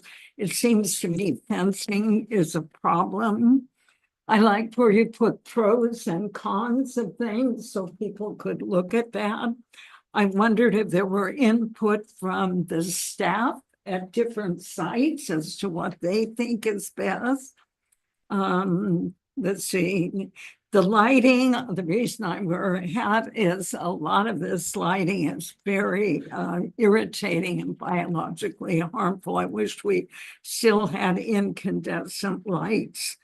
And some of the things you were saying you can't change, like once you put in a field or the concrete, and that seems problematic because you might, like we talked about, having more basketball courts or something, you might want to change that. So those are just some of the thoughts I heard as you looked at this. And one last one, solar panels. It sounds good, but I saw a documentary called Planet of the Humans about problems with the solar panels and what they're made of. When they put in a bunch of them at Cabrillo College, where somebody I know works, they took out 100 trees, many of these old trees, and I thought that sounds like a problem. Okay, those are some of the questions. Why all the fencing? You really need that fencing. Last question, where's the financing for all of this? And, is that in some bond? Because it seems like this is adding up cost-wise. Thank you. Thank you. Yes. On an item you can, yeah, so. Yeah. So, no, I was reading your face from. Oh, no, I'm sorry. No, it's okay. Well, I'll take why the fencing, and our architectural partners can feel free to chime in. I think our district should be really proud of the approach we've taken over the last decade or so when it comes to student and staff safety. We really took a mindful approach to do what I call working from the inside out. For example, not too long ago, we had one counselor in the district, and now we have 2 mental health counselors at our middle school and 1 each at our elementaries. And so we didn't start with the hardening of our campus first. We started with thinking of student and staff mental health first. But there does come a time to make sure that our campuses are safe from the outside threats as well. And so I think we've prioritized it in the right order. But being able to completely lock down a campus in this day and age is also an important part of the safety equation. So that's the reason for prioritizing fencing at this time and not previously. I don't know if you guys want to add anything to that. Just to add to your comment about, having a narrow exit, that would not be the case. In case of emergency, there will be enough outlets that we taking, that's required by code. Yeah, there's many exit points. Mhm. To your point, we just want one entry point, so when school's in session, but if you're inside the compound, you can leave in an emergency multi. Totally. Yeah.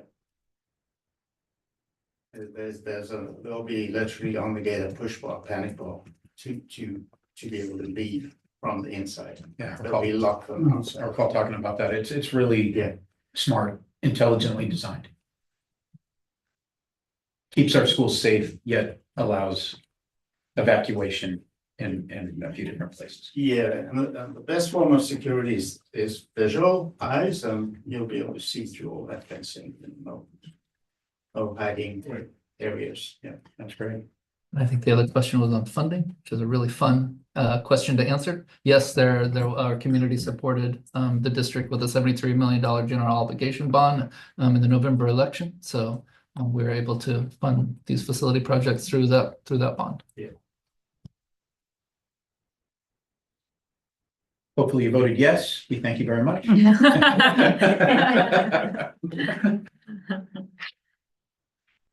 All right. Nothing on- Anything on email? No? All right. Thank you so much. Thank you. Another Thank great you, Dylan. presentation. Thank you. Thank you.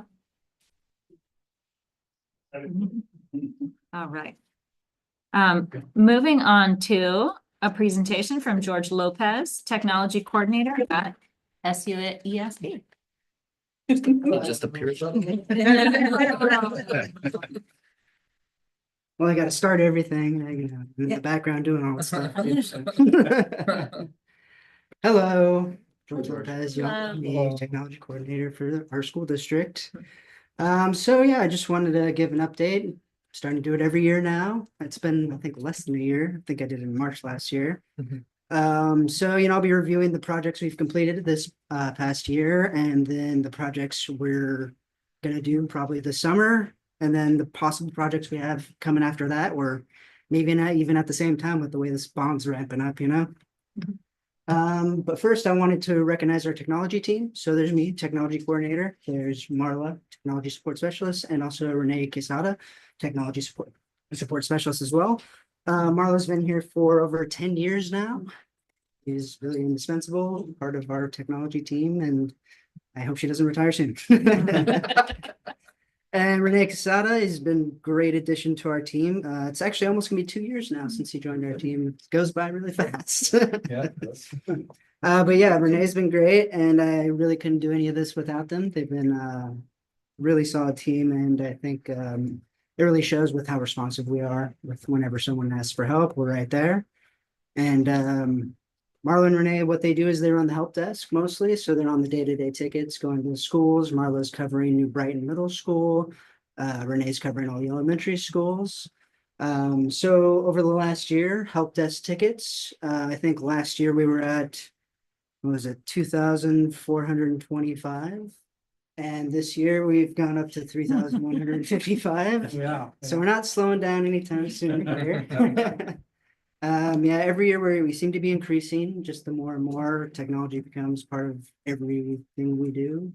And what those tickets include is not only like fixing student devices, but also implementing new programs, the back end, setting up new programs. More and more programs are being set up online every day.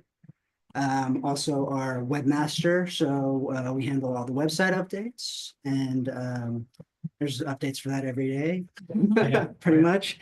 And we try to encourage as much as we can. So we're keeping busy and never slow. But in the times we do get slower during the summer, we have big projects. So taking to my next slide, completed projects. So over last summer, the biggest project was our switch to the 10 gig fiber on AT&T. So that was quite a long project. That was mostly me over the summer, and it really spilled into the beginning of the school year. So I'm glad we don't have to worry about that this year, or this upcoming summer. But it was a big project, and the projects we're going to be doing in the future will really take advantage of that 10 gig backbone, really take it to the last mile to the students. Other things we did, we redesigned the report cards for dual language immersion. So right now we have kindergarten through second grade dual language immersion at SoCal Elementary. So I worked with Jessica and her team over there, and we kind of redesigned everything to be graded in English and Spanish. And the way Infinite Campus runs, it's, it's a little more complicated running all that stuff twice, translating it, getting all that stuff done. And we started that in the middle of this year and completed it before report cards were due in January. So we're really looking forward to next year when we can redesign them even more, right? We'll be adding third grade because every year we're going up a grade. We're in third grade, and we're kind of going to start from the ground up because we started mid-year this year. Next year, we'll start before the school year starts and kind of separate them off into their own category and their grades and their courses. So it can be even more custom. So upcoming projects, biggest one is going to be our Wi-Fi upgrade. So right now we have Wi-Fi everywhere, but the Wi-Fi upgrade will just upgrade us to the newest technology. We're not adding any more spots. We're just replacing what we currently have with the newest stuff. What we've had for, quite a few years now, so it's time to upgrade. Yeah. And so part of the Wi-Fi upgrade will be replacing infrastructure at New Brighton, if we look at the last slide. Just kind of redesigning how the fiber runs to make a little more sense. So everything flows to our server room here in New Brighton. So we're just going to redesign it with the bond funds to make sure that we're, fastest as possible for their students. And other big project is Santa Cruz Garden security cameras. So now that we have the bond funds, we'll be going out for that pretty soon. And we're also looking at stuff that can integrate with our Verkada cameras, like the visitor management system that Allison was talking about earlier, which is really a cool system. I don't know if you didn't get into it too much, but basically anyone who comes into the front office who's like volunteering or checking in, making a delivery, can like scan their ID and a background check can be run on them and everything. It's really up to us what we want to check for. And then it's kind of an automated process that will really help our front office and track who's on campus. So if we go with the Verkada option, we even have the option of when they check in, we can track on our cameras where they go on campus. So, safety is a big theme of this meeting for sure. Yeah. So What's NDMS? Yeah. New Brighton Middle School, it's campus that's right there. Yep. So those are some of the upcoming projects that we have coming. Just a few of them. There's always more and more. But we have a lot of potential projects now that we have this bond. So our bell, clock, and PA systems, basically New Brighton and Santa Cruz Gardens have the oldest ones in our system. So we're looking at replacing those. Recently, over the past 3 years, we replaced Soquel and Main Street with a more modern option, and we really rely on those for, if there's an emergency, another safety thing, you announce over the loudspeakers and everything. So definitely looking at replacing those. We really want to look at sound systems for every teacher in our district. So right now, teachers are talking all day long. We want to look at something maybe they can like wear on their chest or like a headset they can wear so that they don't have to like, strain their voice talking like 6 hours a day, whatever. Yeah. So we're looking into sound systems for all the rooms. I really want to improve our audio video in all of our multi-use rooms. Right now, New Brighton is probably our best multi-use room, but that was still built 20, 30 years ago. So could definitely use an upgrade. If you look at any presentations that happen right now, like in our multi-use rooms, like we wheel up a projector cart, it's kind of the old way to do it. Yeah. So we want to upgrade those systems, maybe have some mounted projectors, maybe the projector comes from behind so it's not even seen. Upgrade the screens, upgrade our built-in audio so we don't have to, like, if you ever been to a presentation at Santa Cruz Gardens, we like bring out a little portable audio system and set it up on the stage. So it's time to update those. We're also looking at that visitor management system, and that's probably happening much sooner than I thought when I made this slide about potential future projects. But we're going to be testing that probably here very soon. We even can do a 30-day free trial, so that's going to be happening very soon. What is that going to look like? So basically, when you walk into the front office, it's going to be an iPad. They get to select what they want, how they check in. It's kind of up to us what parameters we set. Scan your ID, put in your name, email. We can even send out invitations beforehand. If there's someone here that's going to be a long time, we can create a profile for them so they don't have to go through it every time. Then we'll have like a badge printer that prints a badge with their picture on it and everything. Yeah, so we're just looking to get a lot more modern here. And look through these pretty quick, but thank you. Are there any questions? Yeah, with the check-in, especially with the parents, are they gonna be able to sign up from home, or do they have to come on campus and sign up So with there, iPad? sure, there are options that we can send out invitations. We can send out a link to them. They can fill it out. So when they get on campus, they just like, they could even do it wireless or like without even touching the iPad. They can scan a QR code and then their badge will print. Okay. Yeah. That's good. Great. And when you say ID, do you mean like a driver's license? Yeah, that's one of the options. Yeah, definitely. What are the other options? There's a few options. I mean, we don't have to require. Mhm. Like we could just like enter the email name. It's kind of up to us. So that's one of the things we'll be testing, like what we require when we do that test. Yeah. But that's definitely one of the Let's options. see what's going on politically right now for checking certain. Oh, families' sure. IDs. Yeah, we don't want to make sure it's required, but it's one of the options we have if it's someone who's volunteering in the class. For sure. Yeah. Probably an app out there we could use. and- Oh, yeah, that's the app. That's what we're looking at. Yeah, it's gonna happen. I was impressed last night at the COE because I hadn't been there in a little bit. And so, yeah.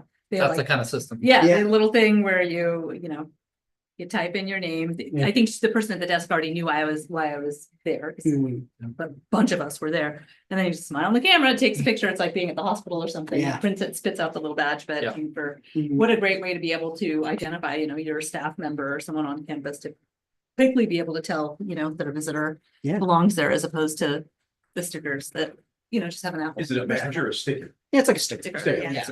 Okay. Sticker. And when you're a frequent visitor, it's even more streamlined than that. Yeah. because you just But able to hit that's- frequent- There you go. that's So like- it's It's like a serious. one-time visitor. Yeah, that's. I was too perfect. lazy to type my whole I name was in. gonna say, it's really expensive. Oh, yeah, that's just what I was saying, but it has, you know, it had the date and the time, so that's the kind of, What's the picture? they just took it. Oh. Like, yeah, you just smile at the camera, it's like you're at the passport And check at the airport. Yeah. And the next time you come through, you're in the system, so you Yeah. can just hit frequent visitor, it takes a scan and out a badge, so it even goes faster. Clever. And with the fences coming in, you know, it's gonna be an even better way to track who's on campus and we can sign them out. They can sign them out remotely. They can't even get a notification when they leave. Right? They're just really needs to sign them out. Yeah. Great. George is watching you. Really cool. Hello. I've been busy with the tickets now. That's Yeah. district office, everybody. That's is- everywhere, yeah, yes. okay. So when Renee goes Mhm. to the elementary schools, is there a district vehicle he drives, or does he have to hop in his own car and drive out to the schools? We do our own cars, you know, they get a stipend for their, or not a stipend, they get, you know, get reimbursed for their mileage. Yeah. The only people that have cars are like maintenance. And what do you attribute the increase in tickets to? It's Age just. of equipment? Or- You know, we're always replacing equipment. Kids go through so many Chromebooks and at this point, like Chromebooks feel disposable. Like unfortunately, that's just the state of technology right now. Yeah. You buy a $200 to $300 computer, it's not going to last that long, unfortunately. But you know, it's still a good option because if it breaks, here's another one. Right.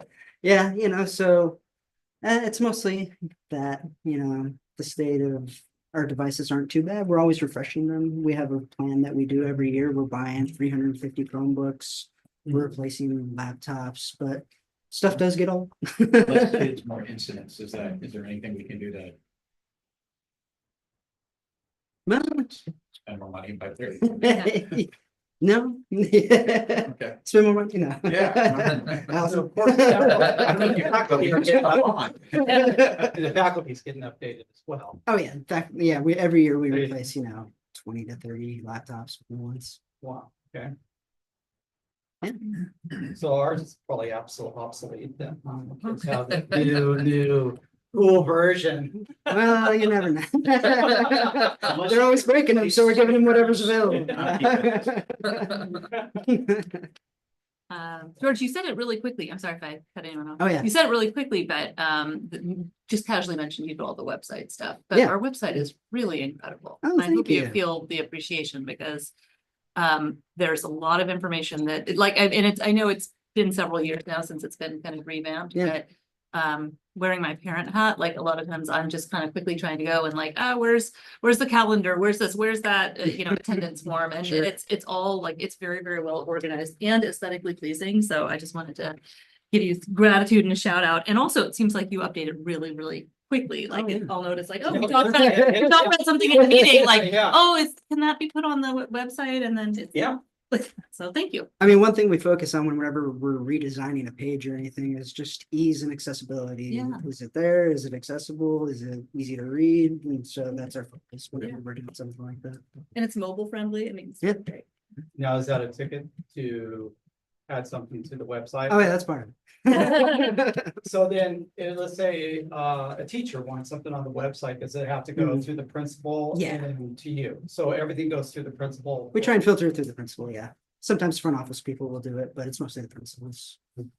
Mostly Scott, actually. I submit a lot of webmaster tickets. I'm not gonna lie. I had the experience recently of using the 1-day student absence form. Oh, And yeah. in the beginning, I had to be on a computer. I couldn't use my phone, but No. it just worked with my phone. I don't know if you added that feature. No, that's one thing that's not me. That's run by Chris's department. So, yeah, that's jot form, so. Oh, it's great. still a cool- So that works. cool app. Sounds good. Yeah. I have a question for you. You Yeah. don't have to say where, but if you were gonna add any school cameras, Okay, additional cameras Sure. to schools, like how many would you kind of want Oh, okay. as you think of the sites in addition to what we already have? In addition to what we already have, obviously we need to cover Santa Cruz Garden. Right. So that'll be the next big project. New Brighton is a tricky campus, but ever since our initial install, I think we've installed maybe 7 new cameras on there. And then we're still looking at a couple more. So New Brighton definitely needs a couple more. One of the things we want to do is we want to have a camera on the new fields. So maybe something pointed towards each new field. So, we're looking at whatever's going on there. Yeah. It's going to be a popular place. Yeah. But there's a couple views. Main Street, was our latest install, and there's a couple spots. Like me and I've been talking with the principal Craig Broadhurst about it. There's a couple spots that are just little corners that we need to cover. But there's definitely a few for Main Street. SoCal seems pretty well covered. But definitely Main Street and New Brighton could use a couple extra. I think that'd be wonderful feedback for Yeah. our architects. Sure. Is your input on cameras Mhm. to add to that Okay, yeah, plan. I'll definitely mention it. Anything else? Oh, by the way, your video is fabulous. So Yeah, I sang well. Great. I loved it. Yeah. Yeah. When you have Craig on your team, Yeah. I got the idea. He's like, let's do it over there. Reminded me of Jim singing back in the day. High praise. I don't know if I can ever touch you.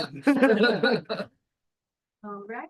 I think that wraps it up. Thank you so much for a Okay, wonderful sure. presentation. Thank you. Yeah, thank you. Opening it up to public comment.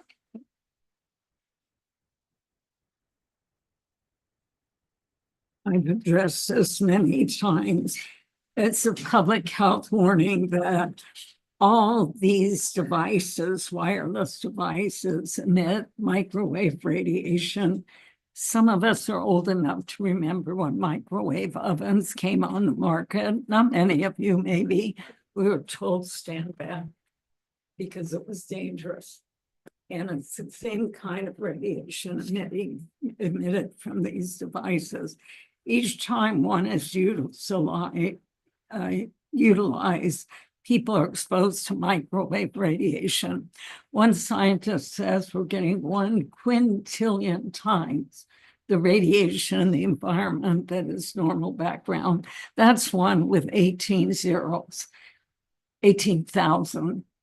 There is a publication called Bees, Birds, and Mankind Destroying Nature by Electrosmog.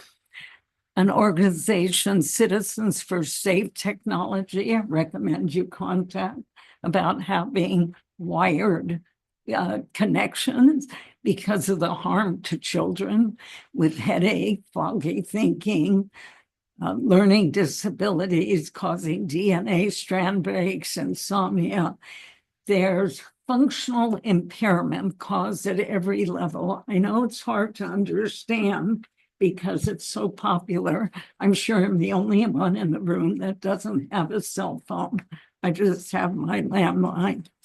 And its symptoms are, I couldn't teach today with all this Wi-Fi.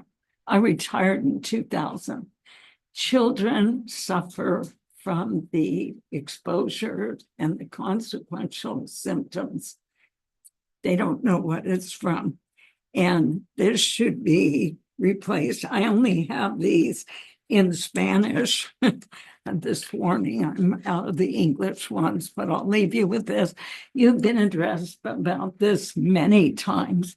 People should take it seriously and say, wait a minute. We are entrusted with the well-being, the health of the children. That's a sacred responsibility. We need to make sure that we are not harming them with this technology. If you take one of these. And it's also related to myths and truths about COVID-19. Is it a contagious virus or 5G microwave technology? And it turns out where 5G has gone in, starting in Wuhan, you saw these Just in seconds, COVID Marilyn. cases. So when you are afraid, right, this is dangerous. And you should be halted. That is so disturbing. Thank you. Thank you. All right, Thanks, George. thank you, George. All right. All right, that's a presentation, so we do not need to take action on that item. Moving on to 7C, discussion regarding board policy 5131.2 on bullying. Thank you. So limiting or preventing bullying is an ongoing goal for our schools, of course. And we take this very seriously. In fact, each one of our schools produces and reviews their anti-bullying plan on an annual basis. That's over and above what's required. That's not a requirement by the state. It's just something we do on our own. The board policy that governs bullying is 5131.2. CSBA has recommended updates, and those updates are ones that we agree with and support. The nature of the updates is really broadening the scope of the nature of bullying and what we're working to prevent. So broadening is really kind of the theme. So rather than thinking of bullying as just something that happens among students, the recommended updates to this policy broaden the scope to include bullying related even to outside of school activities that still impact the school environment. And also to district leaders, this governance team, board and superintendent broadens it out to so that the whole culture is one that is anti-bullying. The intentional broadening of the policy also includes accentuating the need for not just a physically safe environment, but one that is also welcoming and supporting in a way that augments students' mental health. And then lastly, the intentional broadening of this policy includes the expectation that families and parents model respectful behavior in order to contribute to the safe and welcoming school environments that we desire. Great. Any questions or comments from the board?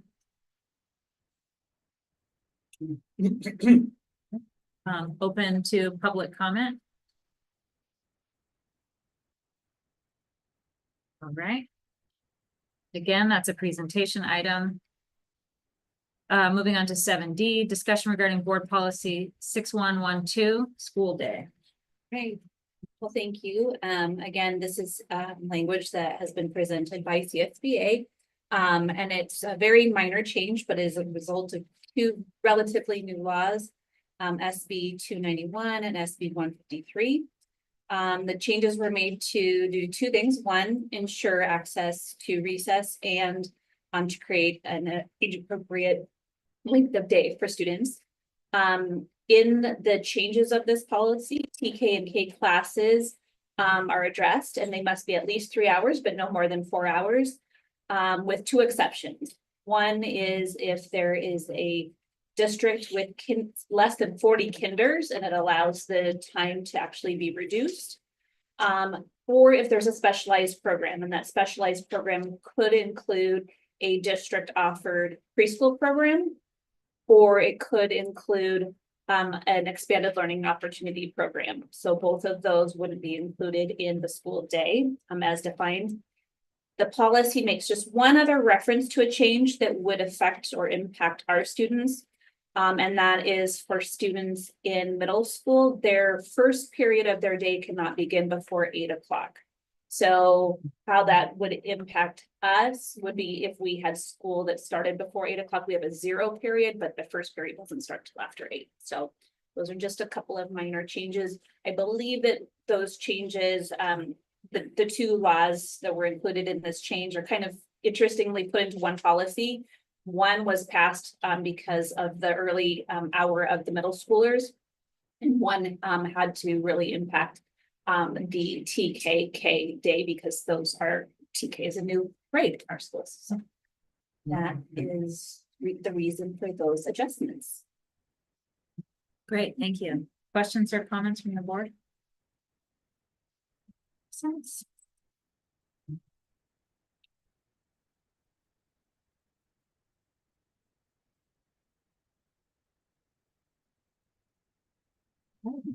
All right, any public comment? All right.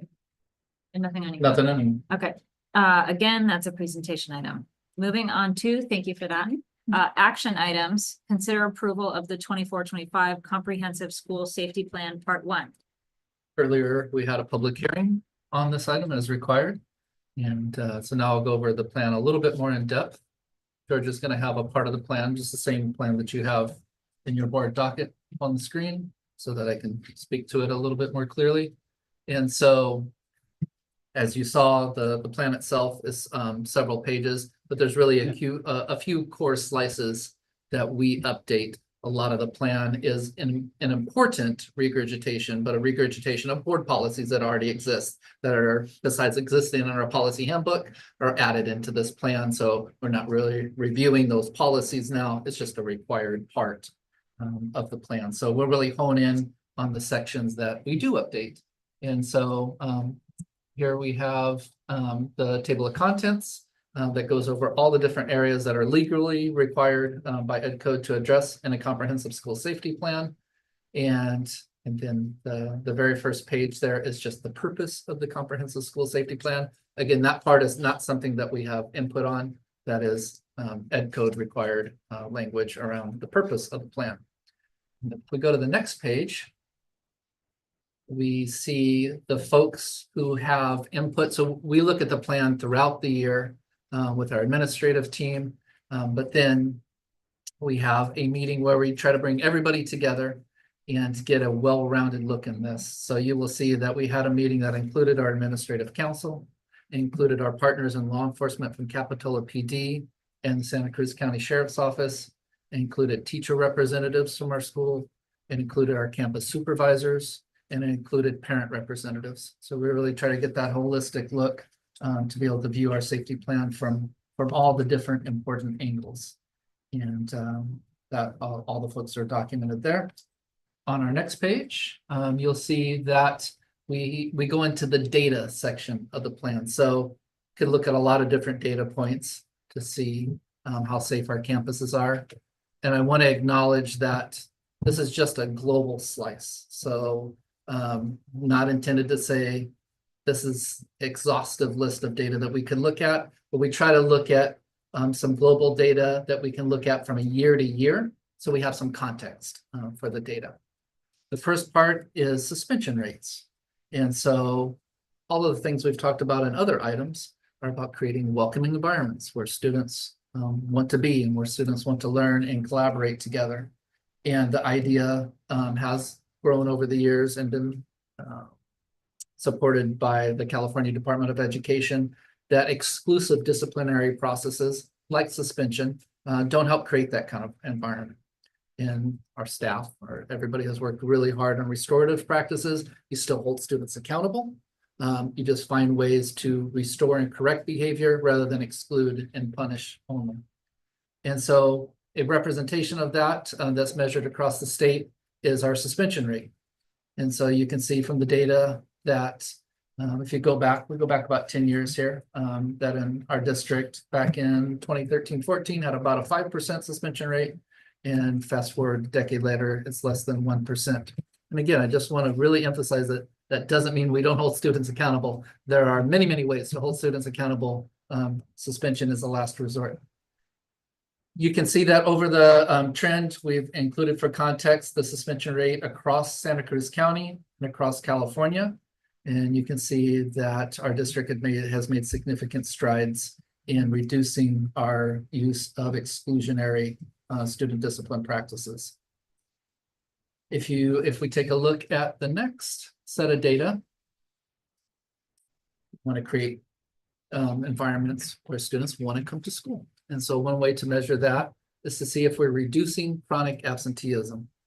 Chronic absenteeism, as defined by the state, is a student who has 10% or more absences. So for a student who's here for the whole school year, out of 180 days, that would be 18 or more absences. So when a student has 18 or more absences, they are designated as chronically absent. And you can see the growth over time. Obviously, COVID years had a big impact on chronic absenteeism. Pre-COVID, we were under 10% of our students were designated as chronically absent. We had a big spike, as we came back from distance learning and all of the complications with that, where we hit a high of over 30%. You can see that these trends, and if you look at the trend lines on that, it's interesting how closely they all monitor each other between our district, between the county, and between the state. So obviously there were societal reasons, that aren't just unique to our school district. But I think we should be proud as a district that in the between 22-23 and 23-24, we reduced our chronic absenteeism by 12%, which is very significant. That's why a lot of effort went into that. I mean, obviously that starts at the classroom level, and having great instruction and having caring and supportive teachers and staff. Our counselors have also done a lot of work on really working with families. Again, not in a punitive kind of way. It's how can we support what's besides typical illnesses and everything, what's preventing students from wanting to come to school. So it all goes hand in hand with the work that we're doing across the board.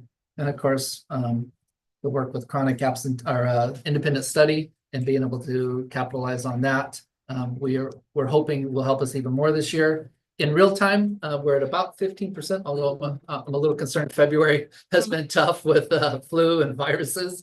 And so, but as of last check, we were at about 15% this year. So not quite the dramatic decrease that we saw, but a steady decrease as we try to continue to aim to get back into that 10% number or even lower. So heading in the right direction. The next set of data is from our California Healthy Kids Survey. And again, really important to note that in future presentations, should the board desire, we can take a more in-depth look. They're very robust surveys. We're just looking at some really top level data from the California Healthy Kids Survey for the purposes of the Comprehensive School Safety Plan. And so we try to put that in as much context as possible. There's not as much county and state comparison data, so we're really just kind of comparing against ourselves from previous administration. As a reminder, California Healthy Kids Survey is administered every other year, and to our 5th graders in elementary and to our 7th graders in middle school. And again, I just want to front load and say that our schools are doing a lot more than the California Healthy Kids Survey.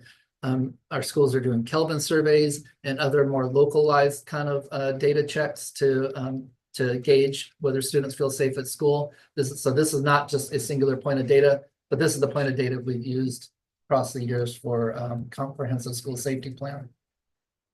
If you look at that data, you will see some really positive trends in our middle school, heading in the right direction, and some I'll say surprising trends going the other way for our 5th graders. And so that's something that we've really tuned into. Could have hypotheses for that, whether elementary school students maybe are have a greater level of awareness of threats around them and that sort of thing. But it's something we're really looking into and working with all of our staff, including our counselors, to see how we can reverse that trend.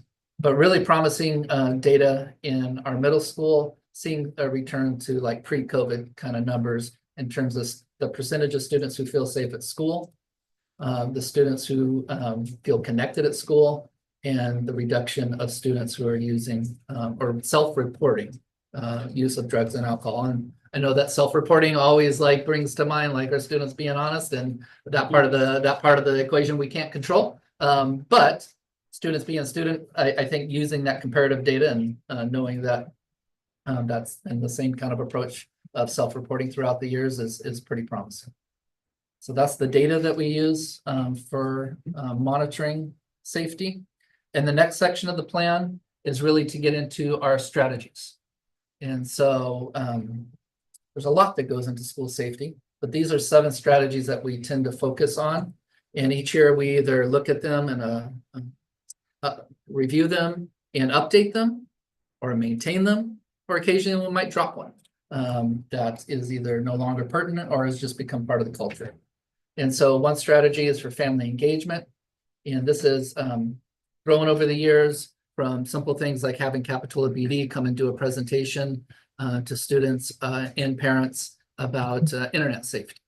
And so you'll see in the write-up there that one of the things we're trying to refine that even more, and through a partnership with the COE are looking to bring in the Silicon Valley Internet Crimes Against Children Task Force, which has a program called the Vigilant Parent Initiative, which is even more streamlined. So rather than just saying, all parents come and take a look at this, these are the concerns you may have, this is like a 20% at a time approach that really digs into the kind of threats that are out there online. And so we haven't been able to implement that yet, but that is in the works. So that's the kind of refinement that we're always looking to do for family engagement, for student safety. Strategy 2 is refining and improving the use of restorative practices. I would really say this has become part of the culture, but I think it's important enough to maintain that's something that we're always learning and improving at, is holding students accountable for their behavior, but trying to find ways to correct that behavior with restorative practices. Strategy 3 is implementing and refining the standard command response for schools. These next few items are really big shout outs to our County Office of Education, because they've been instrumental in leading this effort across the county. So the standard command response for schools includes the evacuation, reverse evacuation, hall check, and lockdown, and has really streamlined so that all law enforcement partners and emergency medical services partners are using the same lingo. There were years and years where you'd hear different things at different times, like a police officer comes to your door, then, you use a code word like the month and the day, and there were just too many inconsistencies, right? And so this process is, and even terms like code red and lockdown were kind of used interchangeably so that they lost some of their meaning. And this new system has really refined it, is that an evacuation is evacuation where we get all the students out of the building. A reverse evacuation is just what it says, we get all the students in the building. A hall check is kind of like an intermediary steps where we're going to get students in the building. We're going to do a quick walk around campus, but it's not quite a lockdown. And a lockdown is just what it says. We're locking down the campus. There's something serious going on. That's a really quick overview of the process, but our staff has had training on that. County office partners and law enforcement partners have come on board with that. And it's I think really created a lot of clarity and consistency with those processes. Threat assessment protocol is another area, so that when there's a perceived threat on campus, our administrators, site and district administrators are trained to be able to have a quick protocol and a quick process for identifying that threat, either as transient and substantive, and then taking the appropriate steps from there. Incident command is another area that we've received training from our County Office of Education. There's a tier 3 and a tier 1 process right now for incident command. And this is really like, how does everything break down when there's an emergency at school, and how do you engage with law enforcement? How do you engage with the rest of the staff at your school to take care of important areas like communications, like emergency first aid and that sort of thing, and having a plan in place for that. And all of our site and district and all of the appropriate district administrators and all of our site administrators are engaged in either the tier 1 or tier 3 part of that training. Strategy 6 is annually updating our school's anti-bullying plan, which is again something we do above and beyond. And then step 7 is consider adding security cameras, fake detectors, and additional perimeter fencing at our school sites. We talked a little bit about that. And, really trying to factor in the fact that while all of the mental health support is really what makes a difference, and all of the research will say that, that's what really makes a difference. There is also a time to harden our campuses. And I think we're in that place now, not only in process wise, that we've done so much work from the inside out, but also that we have the funding to be able to do that in a way that you can't just walk across Monterey Park. Soon you won't be able to just walk across Monterey Park and be able to walk onto our campus, which for me has always been a little unsettling, but soon that will no longer be the case. The rest of the plan is a summary of, like I said, board policies that were already in place, and other items in the appendix, such as our anti-bullying plans. Great, thank you. Questions or comments from the board? Thank you. That was a great overview. Really helpful to go over that. You mentioned that we could, dive in a little deeper on the Healthy Kids survey. So I'd love to see that For as sure. a future agenda item where we could just get a little bit more of the Student data service from that. coordinator is presenting next month, so Perfect. I'll have her break that in, Thank just like you. she's gonna bake in the students struggling with homelessness. That's Yes, perfect. Yeah. Perfect. And then it doesn't have to just be the chicks, but also the other. Kelvin, yeah. Kelvin, yeah. Yep. Yeah, so the numbers, some of those things were a little, like, there was like that outlier number in the 5th grade information, and it's like there. Maybe some of the other answers would Yeah, give some context. for sure. Yeah, there was a disconnect there in that 5th grade data for me, Yeah. for sure.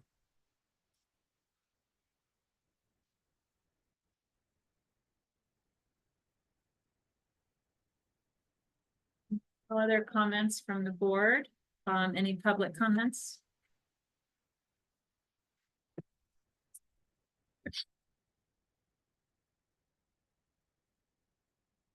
Healthy Kids survey. The kids in this country are some of the most vaccinated kids in the world and have some of the poorest outcomes.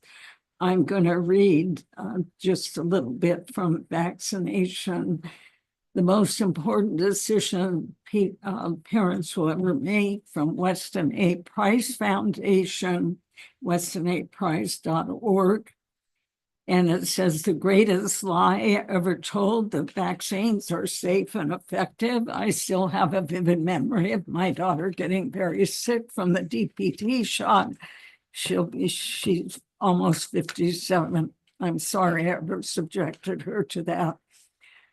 Vactruth.com is a valuable source of information linked to these shots: asthma, attention deficit hyperactivity disorder, autism, allergies, and eczema, bipolar, juvenile diabetes, autoimmune problems, seizures. Myths and truths about vaccination. Myth: vaccination is the main contributor to the 20th century decline in infectious disease. Truth: infectious diseases, measles, diphtheria, whooping cough, and tetanus, were in steep decline before the advent of vaccination, thanks to better sanitation, cleaner water, and improved living conditions. That's what we need for good health. Scarlet fever and typhus also declined, although there has never been a vaccination for these diseases. What's in some of the harmful ingredients in the vaccines? Aluminum, amino acids, and foreign protein, formaldehyde or formalin, proteins from fetal tissue, thimerosal, which is mercury, MSG, may cause migraine, headache, sleeping disorders, irritable bowel syndrome, asthma, diabetes, and the list goes on. We want healthy kids, we need good nutrition, and we don't need them injected with poison. I think I gave some of these out before, but let's really talk about healthy kids and not microwaving them also. Take one if you didn't get one before. I'll take it back. I think this is so informative. Did you all get one before? Okay. Yeah, did you one? Yes. All right, thank you. So this is an action item. Does the board have anything, no other comments or questions? No. Okay, so this is an action item. May I have a motion? I'll make a motion to consider to approve the 2024-25 Comprehensive School Safety Plan Part 1. Great. A second? I'll second. All right, all in favor? Aye. Any opposed? All right, the comprehensive school safety plan part 1 passes. 8B, consider approval of the resolution in the matter of reaffirming the values of the Soquel Union Elementary School District as a welcoming district for all students. Thank you, and I want to give a special shout out to our partners over at Santa Cruz City Schools who recently passed a similar resolution, and always in the spirit of collaboration, we're willing to share theirs with us to modify and adopt as we like, but to have a great starting point. So the all is really the important part in all students, and that's the intention of this resolution is to ensure that everybody in our community, all the students and families in our community, regardless of background, know that this is a safe and welcoming place for families and students. And so that includes our immigrant community, which we've worked really hard to make sure feel as safe, do everything we can within our control. There are some things that are not in our control, but to do everything we can in our control to show them support and to also let them know that schools are safe places for them to be. We've offered training on child care protection plans so that in the worst case, for example, of a deportation or something, families can pre-identify where their students or where their children may go. And I think it's really important at this time in our world, in our country, to express that same kind of support to our LGBTQ plus youth and to community and staff. And really going back to the point that we want welcoming environments for all. All means all. And I know that's a cliche, but that's really the gist of our resolution here. And it's just a very timely moment in time to express this and focus on all the work we've done to make sure that equity is not just a buzzword in our district, and that students, whether they come from any background, including the immigrant community and from LGBTQ plus, there's a place for them on our campus. And that is the gist of this resolution, is to double down on our culture. Great, thank you. Questions or comments from the board? You know, I didn't realize, but this is from Santa Cruz City Schools, so is it a mirror resolution that they passed, or did we? We took it and refined it for us. Okay, I mean, necessary to have pregnancy, childbirth, breastfeeding, pregnancy-related medical conditions for an elementary school district? So that could include staff as well. Okay, because it says for all students. That was actually something I was thinking about too, if you don't mind me jumping in. Yeah, the title of it is for all students, but I'm wondering like, what if, it seems like it's really speaking to all. We're talking about students and staff and families. And I'm wondering if you would entertain the idea of it's a welcoming district for all. I will more than entertain that idea. I will embrace that idea. I mean, I think that's the gist of it. That's Yeah. who we are. Yeah. But it is a little confusing if it Yeah. has students in the title, but then we're talking about things that really pertain to adults. Yeah. Great point. Other comments or questions?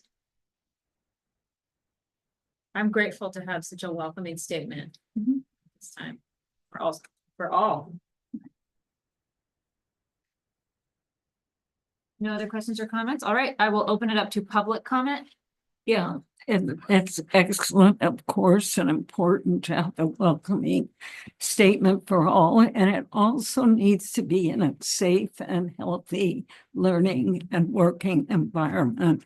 I do not feel welcome going into radiation emitting environments, or when kids are I have to ask you, like, this is a stretch, right? You're No, tying, no, you're tying the not at same all. content to whatever we put in, and I think you've had Well, your it's moment of time. true, I and think this is a stretch. also I'll defer to board president, but I don't people- think this is appropriate. I do.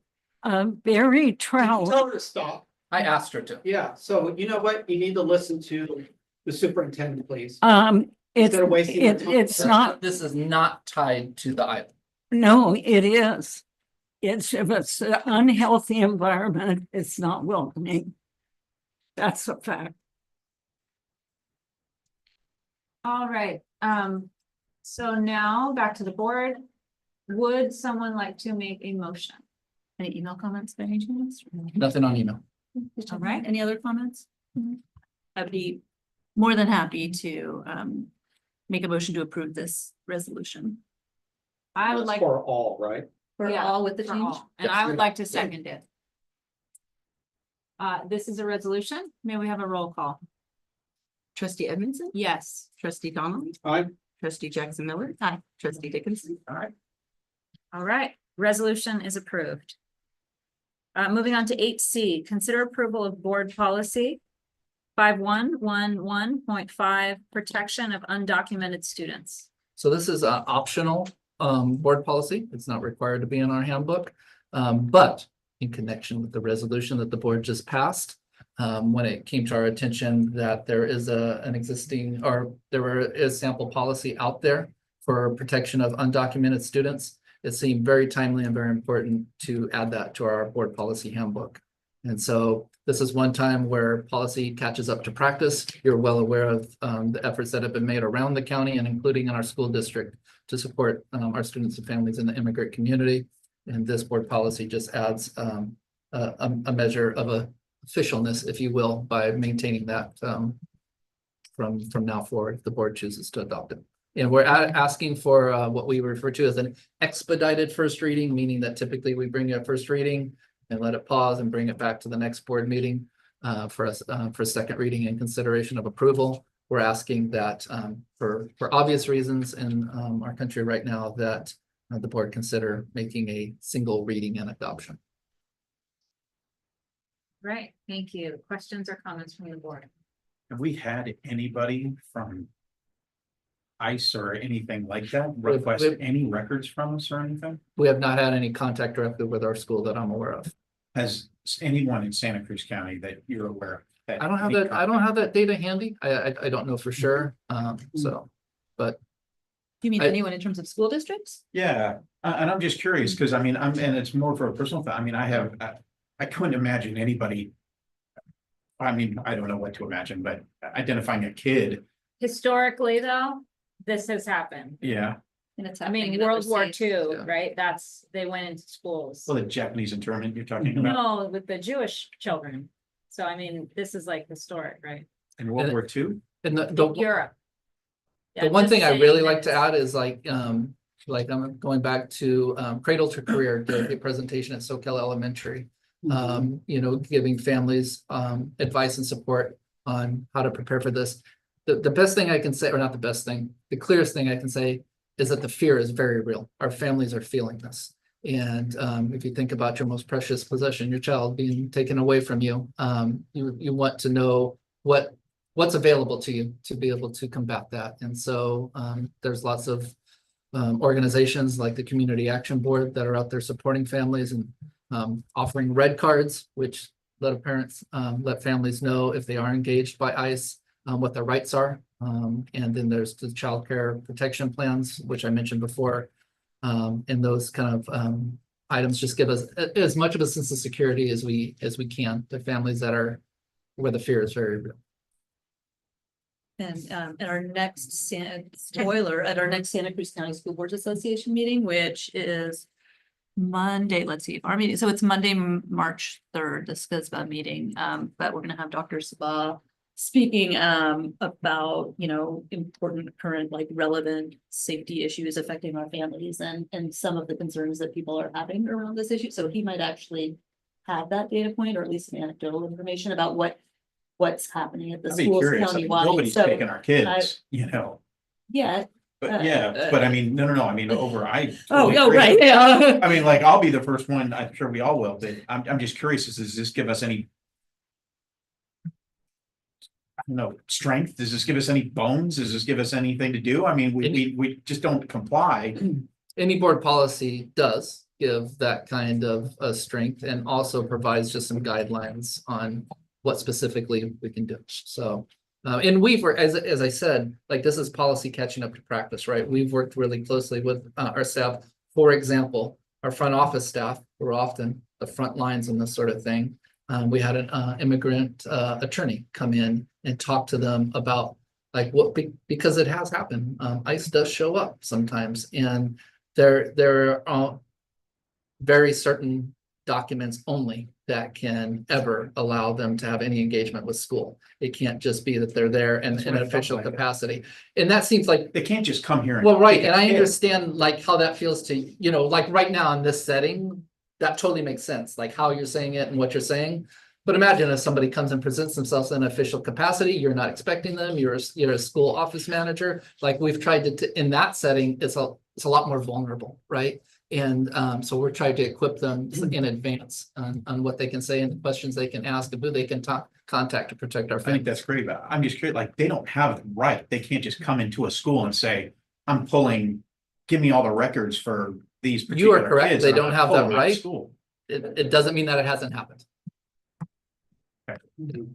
We want to take all the steps. I'm all for it. I'm just saying, I mean, I'm shocked if they could just put a kid out of school.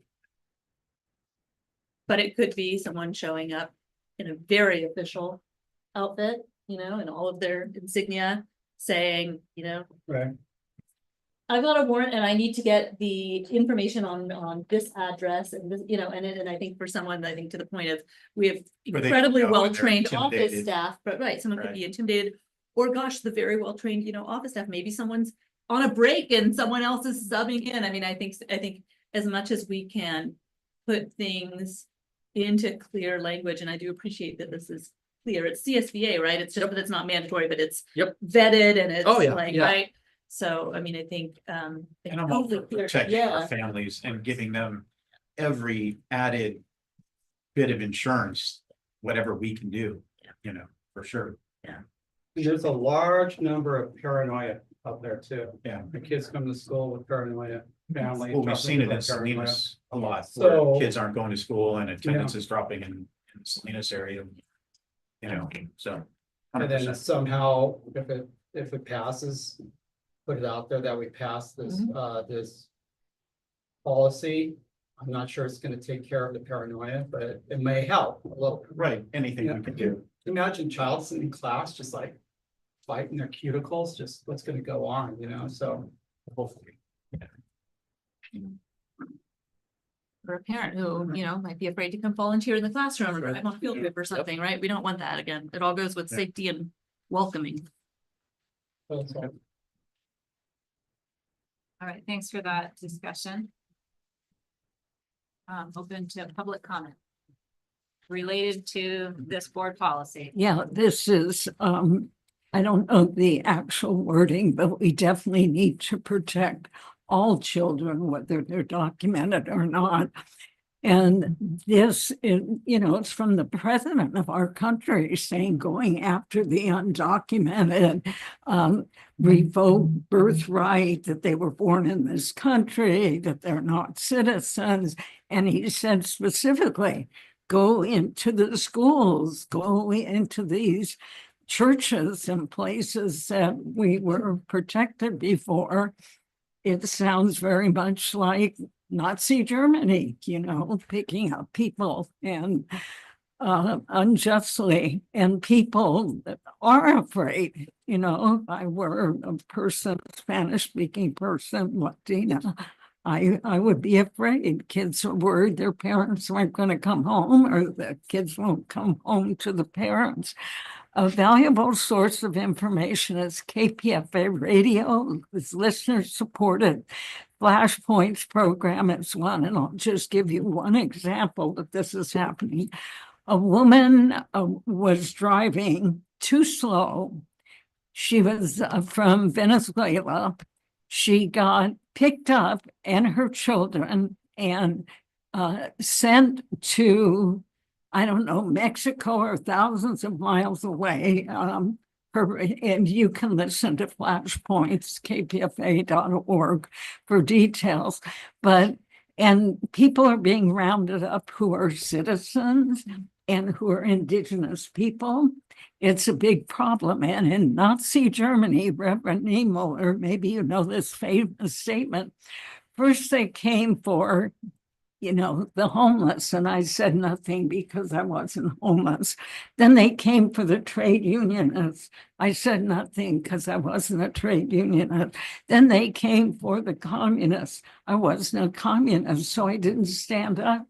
And then they came for me, and no one was left to stand up. So it's vital to stand up every step of the way and to oppose this kind of inhumanity and police state fascist tactics, which is what they are. Thank you. I'm glad you're doing it. Thank you for the comment Thank on you. the item. Yeah, Yes. thank you. Thank you, Marilyn. All right, so, any other discussion or, in motion? Happy to make the motion and let's. I'm trying to get the paper. Go ahead. Yep, do you want to do it? Sure, I'd like to make a motion to approve the board policy 5111.5, protection of undocumented students. Please. So polite. May I have a second? I'll second. All right, all in favor? Aye. Any opposed? All right. So, Mm. put on the website or something that, I'll highlight it. yeah, For sure. okay. Yeah. Maybe I'll put it in the Soquel Scoop. Very close. Something that a little blur. And I mean, along with the spirit of the resolution, if you think it's appropriate, just really again highlighting how welcome, welcome everyone is and how hard we work towards ensuring everyone's safety. Absolutely. Great. All right, thanks, everyone. 8D. Yay. The LCAP. Shine. We waited so long. I know. I'm excited. I know. There you go. Right. So, Awesome. Surprise. Usually that- It's nice to actually have someone else do the slideshow instead of me. all right, well, in the board docket, you'll see a copy of the plan first, and that precedes the presentation that I'm going to be showing tonight. There's not a lot of slides, but I did choose to take out a few that I thought the board might want to know or take a look at as we kind of just summarize the plan. So great. Can't see it very well, so let me know if I'm not on the right side. Why is the local control accountability why is there a local control accountability mid-year update? The reason is because in 2023, the state realized that there were schools and school districts that weren't actually paying attention to the plan and they weren't being mindful of their plan. And so by the time the end of the year came, it was like, oh, it's too late to start employing these actions and align these resources. And so the state of California said, well, we'd like to create another accountability document. And that document is the mid-year update. And that's what you are seeing tonight. These are the 4 LCAP goals that you hear often. There are 4 goals in our district. Those goals went from 3 to 4 this past year because we separated 3 and 4 to ensure that school safety was separate from engaging families, because those are completely different topics and completely different actions associated with them. Does our governance calendar regularly include LCAP updates? Well, our board is very lucky because you get LCAP updates every time we meet. Yeah. And that's not the case in all districts. But in our district, our school board gets updates about summer school, dashboard, local indicators, dashboard results, school single plans, local assessment data, the mid-year LCAP, which is what we're doing now, counseling contacts, community liaison updates, and so much more. So you are well poised to be looking at the plan at mid-year that you're looking at tonight.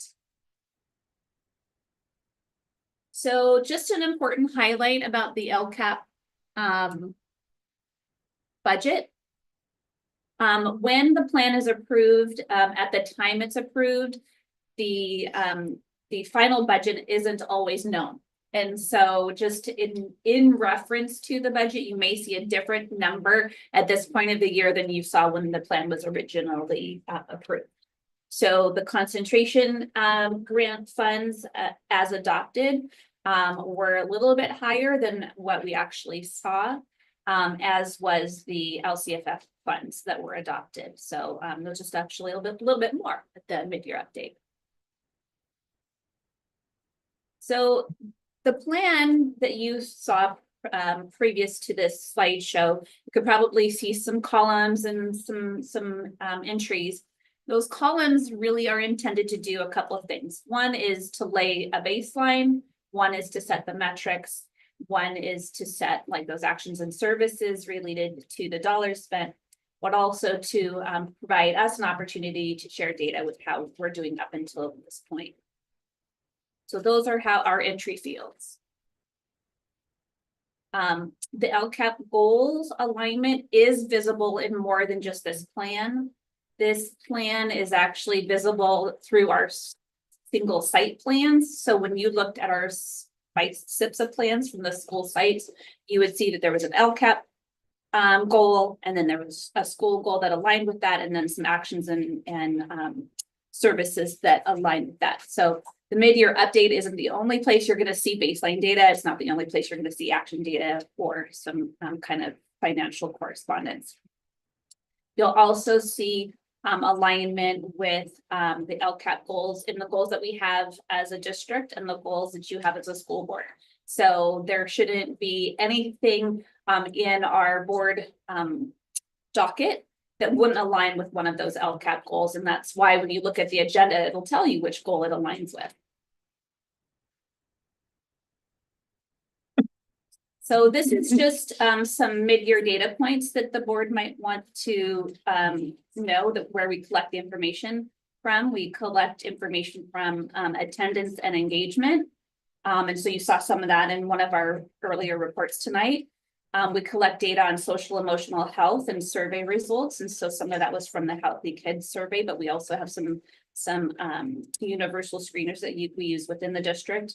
We have suspension and referral data. We have fall to winter iReady growth scores.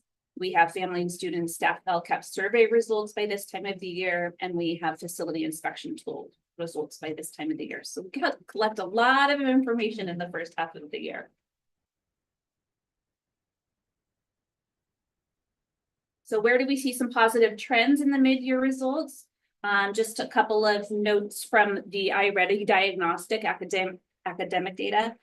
I probably should put on my glasses because I'm kind of like rambling on and I'm like, I can't really see my screen. Projected for proficiency in elementary reading based on the projected stretch growth is 61%. At the end of the year, last year it was 58%. So that shows a positive trajectory. The median percent progress toward typical growth is 80%. And if you kind of take a look at what you want that median growth to be, it should be at 50% or more.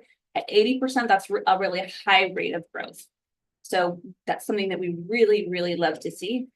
Projected. I'm so sorry. Do you mind like just saying that again, or maybe in a different way for me? Yes, I know. And it's if I'm going to show growth, the middle line should be like 50%, right? Between like the beginning of the year and the end of the year. If at the midline of the year, the median is showing 80% of the students have already gotten there, that's a good thing. Okay. So like you're projecting, you know, like in a perfect mathematical world, that it's going to be about 50%. Okay. So that's a really good number. So we're encouraged by that. Projected proficiency in elementary math based on that stretch growth is 55, and the end of the year result last year was 45. So that shows a projected increase of 10% by the time we get to the end of this year. The median progress toward typical growth in math is 50%. So it's exactly where it should be, or we would estimate it would be. The reading lessons passed, 80% of all students engaging through MyPath, which were 861, which is a lot of students in the area of reading. We like to see a passage rate of anything 70% or higher. So when we see like an 80%, we're saying like thumbs up, this is really good stuff. And then math lessons passed, we have more students participating in the MyPath math by about 240. And 91% of all students engaging through MyPath are passing those lessons. So what we're seeing is students engaging Sorry. In, It's hard. in the math my path Feeling small. Mhm. and passing them effectively. So what I see when I'm seeing students engage in those, especially at the elementary level, that the students are actually tracking their growth and they're feeling success with that. Can I ask what, sorry, but what, Yes. I don't know why I shouldn't apologize for asking questions. We all do it. You ever notice that? We're always like, excuse me. I actually prefer it. Right. Pardon me, ma'am. My path, what grades do they, when does that start? So the students starting in first grade start on my path. So the first time a student takes a diagnostic, it can determine what the student knows and does not yet know, and it starts them on their specific personal path. Okay. And that happens in every grade, 1st through 8th grade. Thank you. Yes. It also helps students to not feel like they can't do something that's too high for them or too low for them. Yeah. What's the word for that? Like, where it's like, no. Yeah, there you go, Goldilocks. Perfect. Your zone of proximal development. Yes. Thank you. As an educator, that's just something that just gets stuck in there forever. So where do we see positive trends in the mid-year? Okay, so this one is actually, it's a lot of information. And I have to read it from that screen because I don't have it on this screen.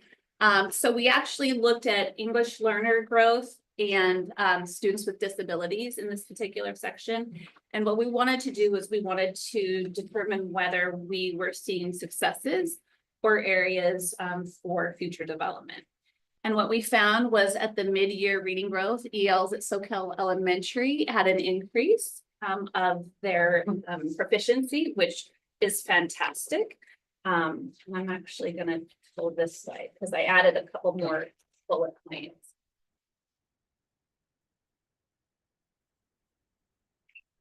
At the mid-year growth for ELs at Soquel Elementary in math, they also had a positive skills mastery percentage growth. So that was great to see. That math growth was also represented at Santa Cruz Gardens and Main Street. So what we do see is really good news when it comes to mathematics proficiency improvement across the board. We also see some areas of light with our students with disabilities, and mid-year reading growth for students with disabilities in Santa Cruz Gardens was up by 6%. So we really like to see that number. At Main Street up by 2% and up at Santa Cruz Gardens by 5%. And at Soquel Elementary just pretty steady.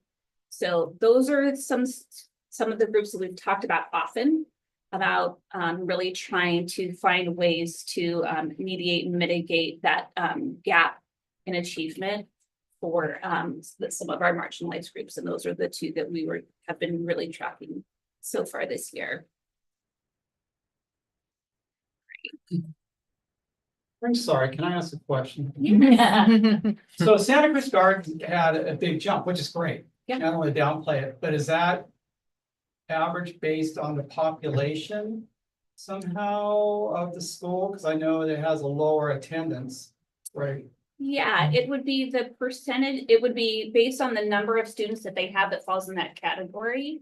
So, so if you have a smaller number of students in a category, your variable is going to change a little bit. So like if there's 10 students in a group, right? And one student goes up or down, that's going to be like, you're going to have a 90% like proficiency rate. If you have 100 students and one student goes down, you're going to have a 99% proficiency rate. So the number of students does matter, but what doesn't change much is from year to year, how many students are in a group at a school, and that's what we're comparing it against. Okay. That makes sense. That's a great jump. It's really Yeah. impressive. I mean, they all increased. Yeah. That's amazing. So these are the slides I like to show you. And SWD, I'm forgetting. Students with disabilities. Oh, okay. Yeah. So a couple of other mid-year positive progress mid-year progress positive trends. I think it might be time for me to go home. Some of that is gonna come from the California Kids, Healthy Kids Survey. So we saw some of those results earlier tonight. Some areas that went up were feelings of school connectedness, and those improved in grades 5 and 7, and that's something that we worked really hard for in this district. And having a caring adult improved in grades 5 and 7. And so that's also something that we are very committed to across the board. The school climate survey data, and Scott talked about this a little bit earlier, we're not just collecting California Healthy Kids Survey, but we're doing school-based assessments and surveys with students on a regular basis. And so it used to be they were kind of done intermittently, but now every school does pre and post assessments like that. Our attendance data is improving by over 1%, and suspension rates continue to be low. So those are all positive trends and all part of our plan. Some mid-year progress focus areas. Just really that feeling safe at school. And we talked about that a little bit earlier and really kind of digging into that a little bit more deeply. Our Universe 360 data is something that we are really trying to focus on, and that is because there's elevated risks, and those elevated risks, number of students have increased. And so we definitely are trying to figure out why that's happening and to mitigate that. And then counseling, continue to offer school-based counseling and support. And that's something that we put in there because it's really a financial obligation that we've set in the LCAP, but also we're seeing such positive results with our students. So a couple of areas to continue focusing on reading intervention groups at all of the sites. And so those are mostly at the elementary levels. Although there are some intervention groupings that are created at the middle school level through their ELAP. Continue after school and before school interventions. So those are happening in each of our schools. Engaging in data talks and change action. We have data talk processes at every one of our schools now. And we're talking about including some vertical data talks. So if I'm a 5th grade teacher, what does the 6th grade teacher need to know about the students and what they're coming in, what skills are coming in, and not just from one school to another, but within schools as well. Continuing to partner with the COE and our PEBC math coach on best and next math framework practices. That's one of the things that we were talking about earlier in the board meeting and what we're doing with our math leadership teams. Continuing morning math support classes, and that's something that's been super successful at New Brighton. And so when we do a math intervention update to the board, you'll get to hear a little bit about that too. Continue the co-teaching model for students in 6th grade. That's something that's really, really supporting our students with disabilities. But I think it's impacting all of the students in a positive way. Increase student engagement in iReady MyPath lessons. And so we'd like to see all of our students just kind of getting those skills exactly where they are. And then I have this last one mentioned twice, so I won't make that one good. So then budget mid-year progress. Basically, all the funds that we are spending are aligned to the resources that we have set up. The only differences are in a couple of areas. One is if we couldn't get the right staffing, so we would be saving money with the staffing. But that's not as much the case this year as in past years, where we've had open positions for a long time. The other area is professional development, because we receive a lot of free professional development through our partners with the County Office of Education and other grant resources, so we don't have to spend the LCAP funds. And then movement of expenditures from the LCFF supplemental to more restrictive funding. If we feel like the more restrictive money is a better use of it, and then we could move the LCFF money to something that's more general in nature. You always want to loosen your obligation, right? And so we're always trying to spend the most restrictive first. So that is where we are. Any questions? Thank you. I think there's a lot to be excited about with, I mean, we love when you share the positive slides with us. Obviously, we also want to know about the areas we're focusing on for growth. So I'm at least glad to know that things that that we're talking about, you know, that could use some improvement or more investigating, we're gonna hear about that some more in a future presentation, and then we know that the work is being done. Approaching your curiosity. No questions. Could you find the co-teaching model for students? Who's the co-teacher? So we have an RSP teacher, which is one of our special education teachers, pushes into our sixth grade classrooms and co-teaches with the sixth grade teacher. Where I have seen it in most action has been in the sixth grade math class. And so students don't get pulled out for their math class. They're actually in their class with their peers, and there's two teachers that are modeling solid teaching for the entire class. So that's something that they tried this year. I know when Christina gave her presentation, she talked about wanting to expand it if possible. But for right now in sixth grade, it's something that I think they're leveraging very well.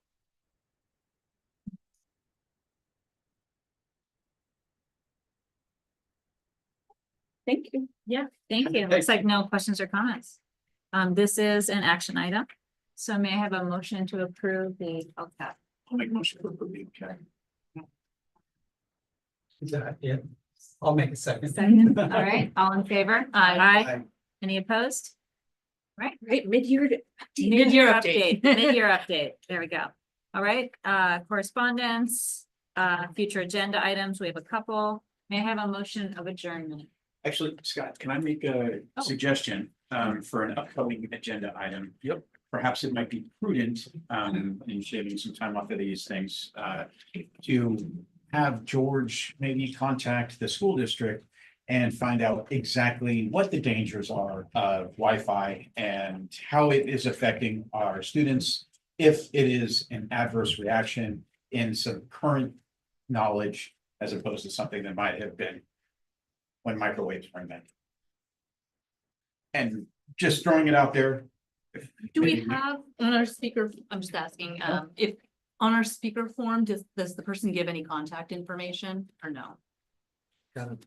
I don't know. I don't think they. Probably do. not. Okay. No, they I was gonna don't. say if there were some contact information, Just thinking if maybe we reached out to. we our have some district solid coverage, I answers, mean, we won't get the questions. Very consistent questions numerous times during this meeting. Being proactive, Right. educating are Correct. always good things. And we can, And I'm not certain that it will prevent questions, but they can be, both can be true. 100%. And it's a constituent, so I feel like if we are able to answer for peers, we'd be doing our job. Yes, short answer, yes. Thank you, sir. All right. I got a motion to adjourn, right? yes. Okay, I think I need a second. I think you need a second. Okay, all right, all in favor? Aye. Any opposed? Adjourned. No, you can. Yeah, second it out. Oh, no, I'm. Yeah, I know. Right now. Let's go.